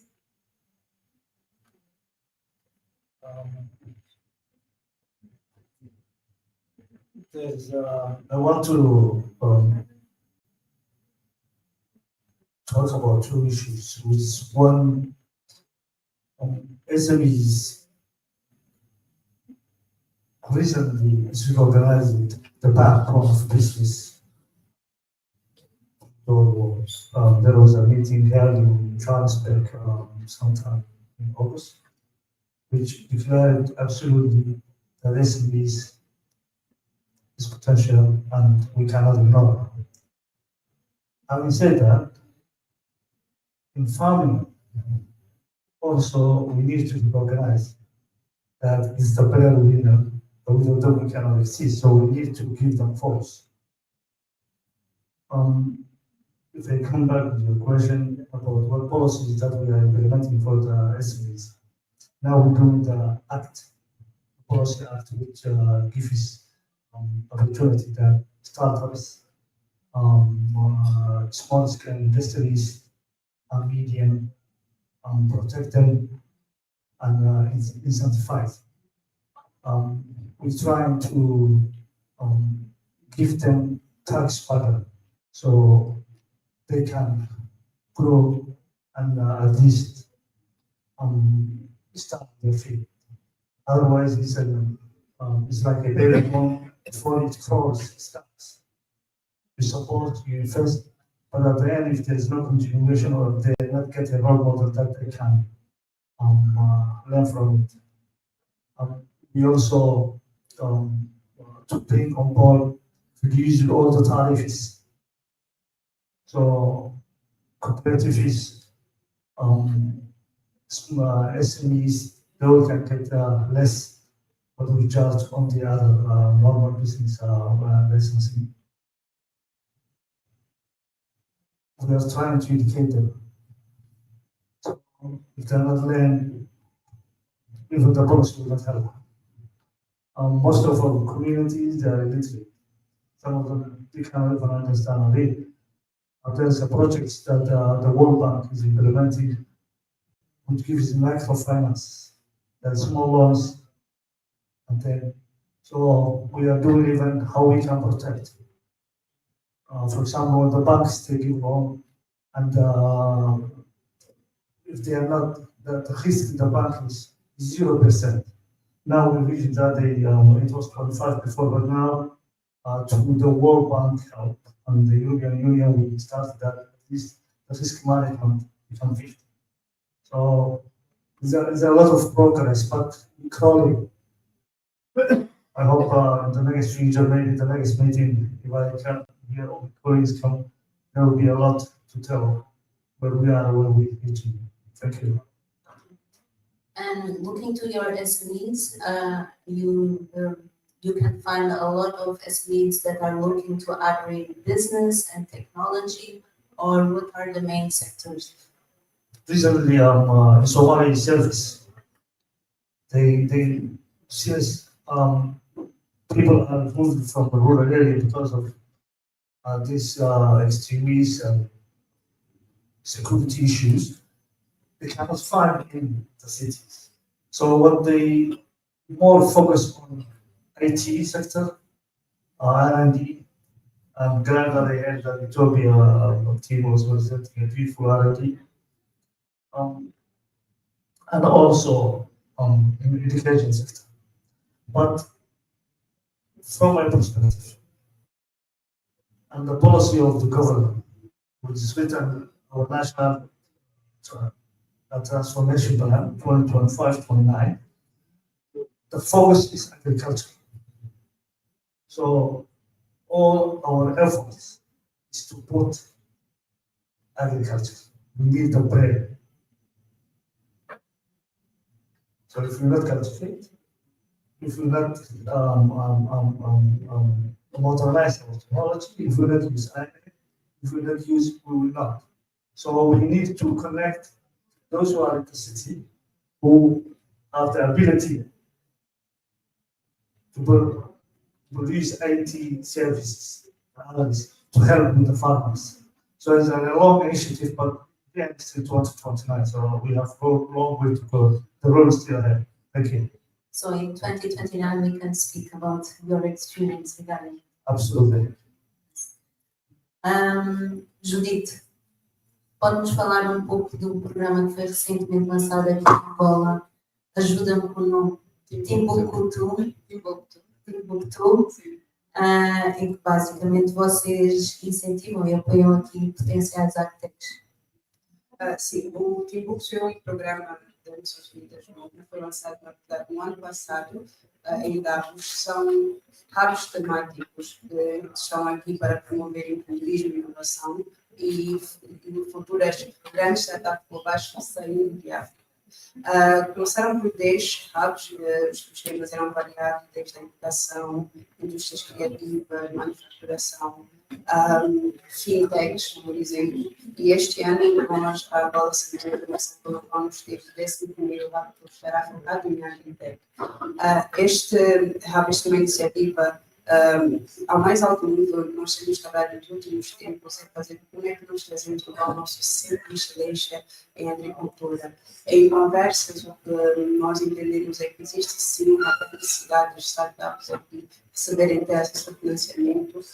O tributo, mais do que só financiamento para startups, é uma iniciativa pan-africana, ou seja, o nosso hub aqui também vai conectar a todos os outros hubs em países africanos, como já acontece com o fintech da Nigéria, onde já tivemos participantes angolanos inclusive, mas também uma das questões, uma das grandes particularidades em que nós sentimos é a questão de iniciativas que até aceitem e está voltado para o grupo Palmeiras. Uma das coisas que nós sentimos, a questão da língua nos deixa muito aquém de muitas iniciativas. Podemos ter grande capacidade aqui da nossa startup, mas depois quando há uma competição e não há por exemplo, já ficamos de lado. Então, a nível do nosso governo, o nosso hub vai não ser apenas pan-africano, mas também tem a questão regional, a questão PALO, que vai servir para os países em que não tem hub. Para explicar um bocadinho o que vamos fazer, e estamos numa fase embrionária, principalmente o hub de Agri-Tech, porque os outros estão a funcionar na Etiópia, por exemplo, eles estão na manufatura, então já tem existentes a funcionar. Angola, não, Angola nós estamos a fazer a preparação, vamos iniciar agora um mapeamento do próprio ecossistema, porque uma das questões que foi dita, e nós temos vários parceiros aqui que já estão na área da agricultura e questionaram, mas já tem um projeto parecido na área da já tem algo relacionado ao empreendedorismo tecnológico para a agricultura. Nós não queremos duplicar, mas sim complementar. Uma das questões que, por exemplo, o hub estará preparado para startups prontas para receber investimento, por exemplo. Então, o que é que acontece para as startups que não têm os empreendedores? Por isso é que nós temos meus parceiros, já temos conversas com o INAPEM aqui sobre essa questão de receber esses empreendedores que queiram fazer parte lá, mas não estejam ainda maturos para fazer parte deste hub. Uma das grandes questões é esta do financiamento. O hub vai oferecer financiamento. A outra também que vem aqui é a necessidade do hub servir de pontapé para um futuro centro de especialização de agricultura aplicada, ou seja, pesquisa. O governo pediu que tivéssemos em consideração esta componente muito crítica para a segurança alimentar, que é mesmo como fazemos a questão da investigação, que tipo de sementes podemos produzir, a qualidade delas. Então, o hub não vai só promover a inovação. Existem também outras questões muito críticas que vão ser tratadas no nosso centro de excelência. Neste momento, estamos aqui a fazer um mapeamento. Outra questão que vai acontecer, nós vamos ter um hackathon na área da Agri-Tech, e este hackathon serve para testarmos já o mercado de tipo de inovações. Já vimos aqui algumas, agrifargas, entre outras sementes. Nós queremos de facto saber do tipo de empreendedores nos temos e também como adaptar. Sabemos também falar muito de startups, temos muitas SMEs também, então como é que vamos lidar com as SMEs dentro dos hubs? Então, nosso centro de excelência, que está a ser chamado aqui, vem tentar responder uma destas questões do acesso ao financiamento, a questão também das políticas facilitadoras para os próprios startups estarem no mercado e até mesmo receberem investimento. E se tratar de um hub pan-africano, quando houver cohorts ou os programas em outros países, os angolanos aqui presentes podem participar destes programas, quer que seja Nigéria, Marrocos, onde for, e ter acesso a este financiamento. Então, nós esperamos lançar dentro em breve, possivelmente ouvimos mais algumas informações para o mês, mas a princípio esta é a ideia do hub. Obrigada. Clemente, não se fala outra coisa em Angola, não seja a agricultura e a necessidade de começarmos aqui a reforçar a nossa capacidade interna em produzirmos aquilo que consumimos, não é? Estão a surgir aqui, através também de inovações, algumas entidades que poderão facilitar aqui o acesso ao financiamento do setor agrícola, conseguindo assim diminuir alguns gaps da cadeia de valor, quais é que considera, ainda assim, as principais prioridades em termos de segurança alimentar aqui no Angola? O que é necessário fazer para além daquilo que já temos estado a fazer? A inovação tem um debate muito interessante. Se o crescimento será por aceleração, aumento da velocidade ou por saltos. Nós, por muito tempo aqui em Angola, entendemos que vamos crescer por saltos. Então, começamos a sair de 8 para 80, muito rápido. Estamos no 8, passamos para 80, 8, passamos para 80. Um pequeno criador de galinhas, porque teve 10, 15 galinhas na aldeia, quando começam os projetos, financiamentos, já que é um sistema de 1.000, 5.000, 20.000 galinhas. Uma vez eu perguntei para um jovem que nunca criou galinhas, mas colocou um projeto no PAB, pedindo uma estrutura para 20.000 galinhas. Eu perguntei se ele já imaginou o número ou a quantidade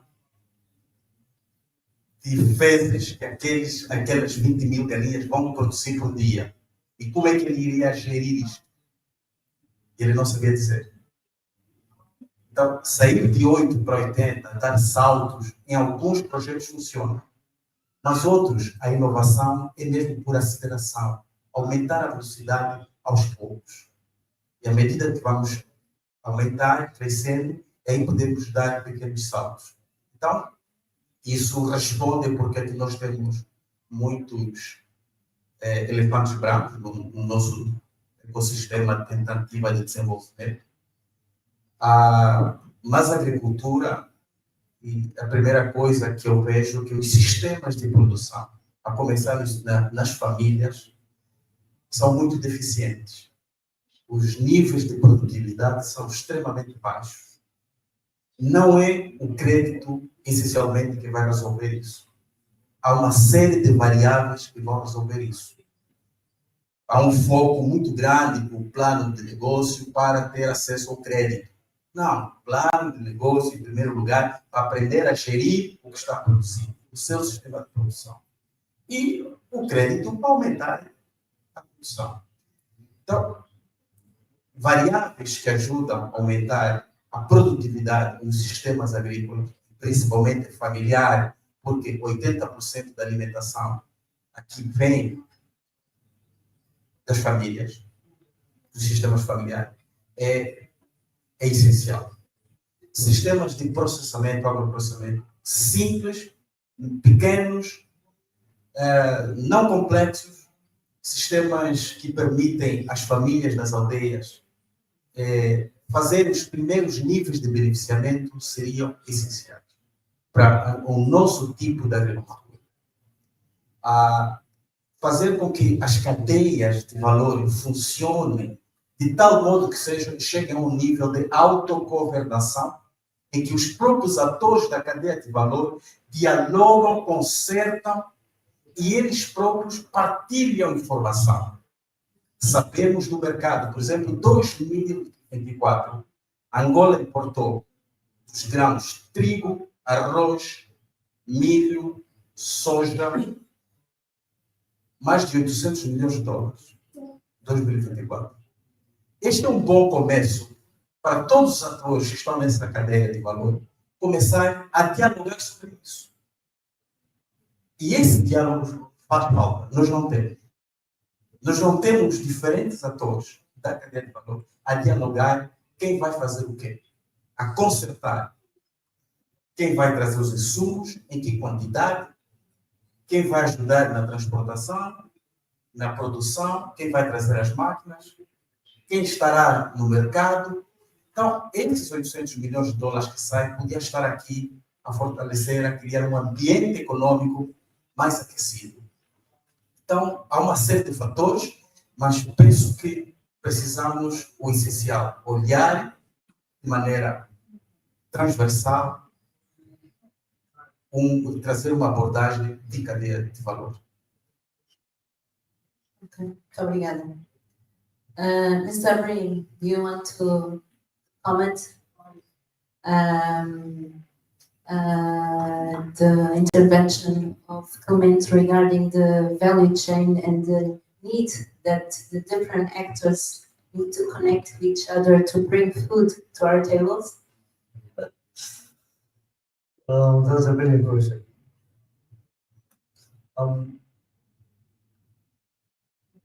To me, it looks like that 1.4 to 1.6 billion is leaving this continent.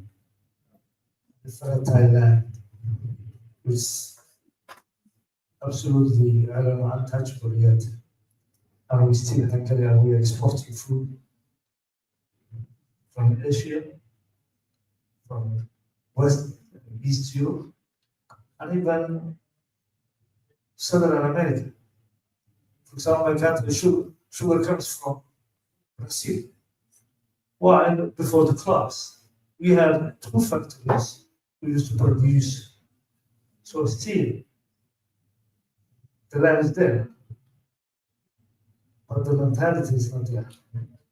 So what we're missing is that we are not ready yet. This continent looks like that it's not working. Maybe we don't know what the geopolitics, what's happening or surrounding continents. So it's good, but for me, I'm not looking for the value of money, but I'm looking how can we work out. That's why in Somalia we put more effort that we start cultivating. People has to go back and farm. Because one of the responsibilities is that to bring the country across. The only way I can bring this is value chain. I have to export something. The farmers, they have to produce quality. I have to make the qualifications to export. Sesame, banana. There's so many we can do it. But we cannot do it unless we get the mindset. So that's why on my previous message was we need to educate. So maybe we more focus on educating our people so they can participate. And then it will be untouchable for security. Thank you. Okay, so maybe I will ask a question for all of you. What do you believe are the main elements that are essential to guarantee food security in the next 5 years? 3 elements, starting with you. Starting with Shabir, maybe? I think productivity is a key one. This is our whole problem, as I said. E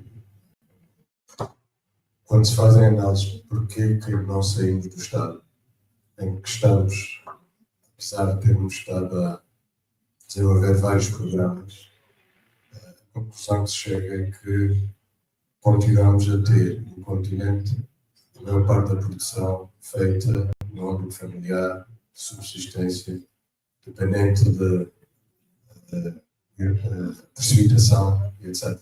Então, é preciso passar desse estado.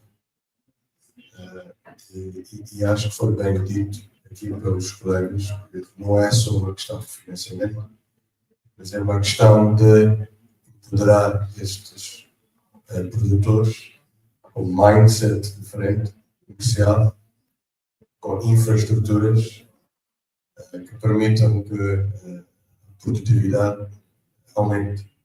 Não é aceitável. Existem países pequenos na Europa.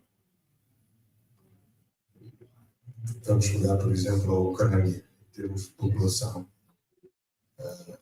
Mesmo em guerra, continuam a exportar mais trigo do que muitos países. É inaceitável. E se olharmos porque é que isto acontece, é porque eles têm essa mentalidade. Quando se fala da agricultura familiar, é a agricultura familiar comercial, é para exportar. Por isso é que se espera que com estas inovações, com os avanços tecnológicos, se possa acelerar esse processo de produtividade. Portanto, na minha opinião, seria aumentar a produtividade.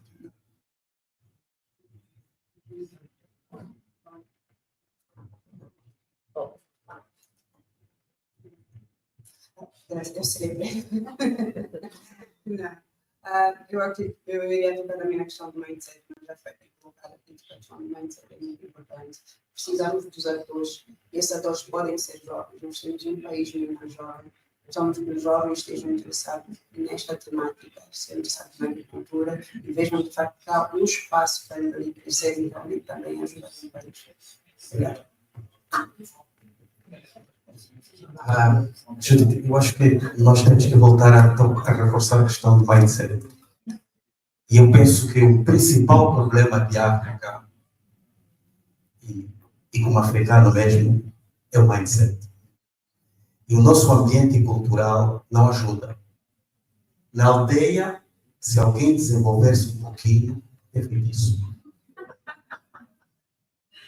E essa realidade chega até nós, aqui, no meio da cidade. Então, vejam, culpamos os colonizadores, culpamos os partidos políticos. O único que não culpado somos nós mesmos. Ao olharmos a experiência que Angola está a ter agora com a venda de feijão à RDC, em vez de olharmos como uma oportunidade, estamos a fazer uma narrativa de que se o feijão está caro, é porque estão a vender lá fora. Os congoleses estão a vir comprar. Quando deveríamos ver isso uma perspectiva positiva de geração de riqueza? Então, se tem alguém lá fora a comprar, o que temos que fazer aqui? Aumentar a produção. Vamos correr. E, além de aumentar a produção, vendermos, temos mercado garantido. Você traz dólares de lá, que aqui está escasso. Então, essa mentalidade não ajuda. Então, nós temos uma mentalidade de pobreza. Podemos ver vários relatórios a dizer, não, Angola é um país empreendedor, é só olhar para as mulheres na rua, como é que elas fazem negócio. Calma aí. Empreendedorismo de subsistência. Não empreendedorismo de geração de riqueza. Porque ela não sai daquele ciclo de pobreza. No relatório pode ser bonito, os números podem ser altos, mas aquele estágio de pobreza, aquela coitada não sai dali. Então eu penso que o ponto da mentalidade, fazer esse shift, essa mudança, nós temos que descobrir metodologias, formas, caminhos para acelerar isso. Caso contrário, o jeito que as nossas economias aqui em África estão a crescer não vão ser suficientes para travar os problemas atuais, conseguir responder ao aumento do crescimento populacional e gerar patrimônio, riqueza para esta e a próxima geração. Então, eu penso que este é um problema fundamental. E gostaria de deixar isso bem reforçado, que, para mim, é de facto uma preocupação. Eu estava a calcular, mais ou menos, a mapear os investimentos e nem tem um investimento do BIC, não coloquei lá. Tem que pesquisar um pouquinho mais. Mas dos diferentes projetos, se somar todos os budgets dos projetos na agricultura que estão aqui a rodar no país, chega a $100 milhões por ano. $100 milhões. Eu fico a pensar, $100 milhões, o que é que isso pode fazer num país? Não é? O que é que estamos a fazer com este volume todo? Como é que estamos a gerar mudanças? Como é que estamos a criar aqui um mercado melhor? Então, eu penso que seria bom criarmos vou chamar aqui um politômetro para tentar medir e corrigir rapidamente a eficácia das políticas. Acho que precisamos disso. Não é que estejam errados, mas às vezes parece que estão em dimensões diferenciadas. Mesmo nós, Nações Unidas, ONGs e outros, às vezes trazemos certas políticas, certos instrumentos. A maturidade para receber e aplicar, às vezes a comunidade ainda não tem. E parece que fizemos uma coisa boa, passamos, fica bonito nos relatórios, mas a comunidade, às vezes, as pessoas levam 5, 10, 15 anos para poderem implementar. Os processos de transformação, de adoção e aplicação, aqui são muito longos, levam muito tempo. E acho que também este é um tema que nós precisamos trabalhar. Por isso que hoje em dia eu acredito mais em projetos de 4, 5 anos, não acredito muito. Justamente da nossa capacidade de adoção e aplicação. Levamos muito tempo, leva muito tempo. Então as transformações são lentas. As transformações são lentas. É bom que fazermos políticas públicas mais assertivas, termos os atores dentro das cadeias de valor mais ousados, olhar essas grandes oportunidades e ir para frente. Foi muito bom ouvir aqui essas experiências de jovens. Então, a minha palavra é força, vão para frente, lutem, e temos ali um mercado por ganhar e 1 milhão de novas pessoas todos os anos que precisam ser alimentadas aqui em Angola.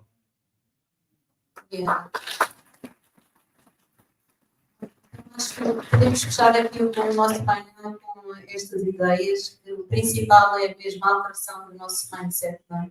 Para conseguirmos transformar o nosso continente, utilizando a tecnologia para ganhar produtividade, mas também para aceder a financiamento. E, claro, continuar a investir em infraestruturas e políticas que, de alguma forma, conseguem também contribuir para este desenvolvimento. Obrigada aos meus colegas de painel. Obrigada a todos pela paciência e por se manterem até esta hora. Obrigada.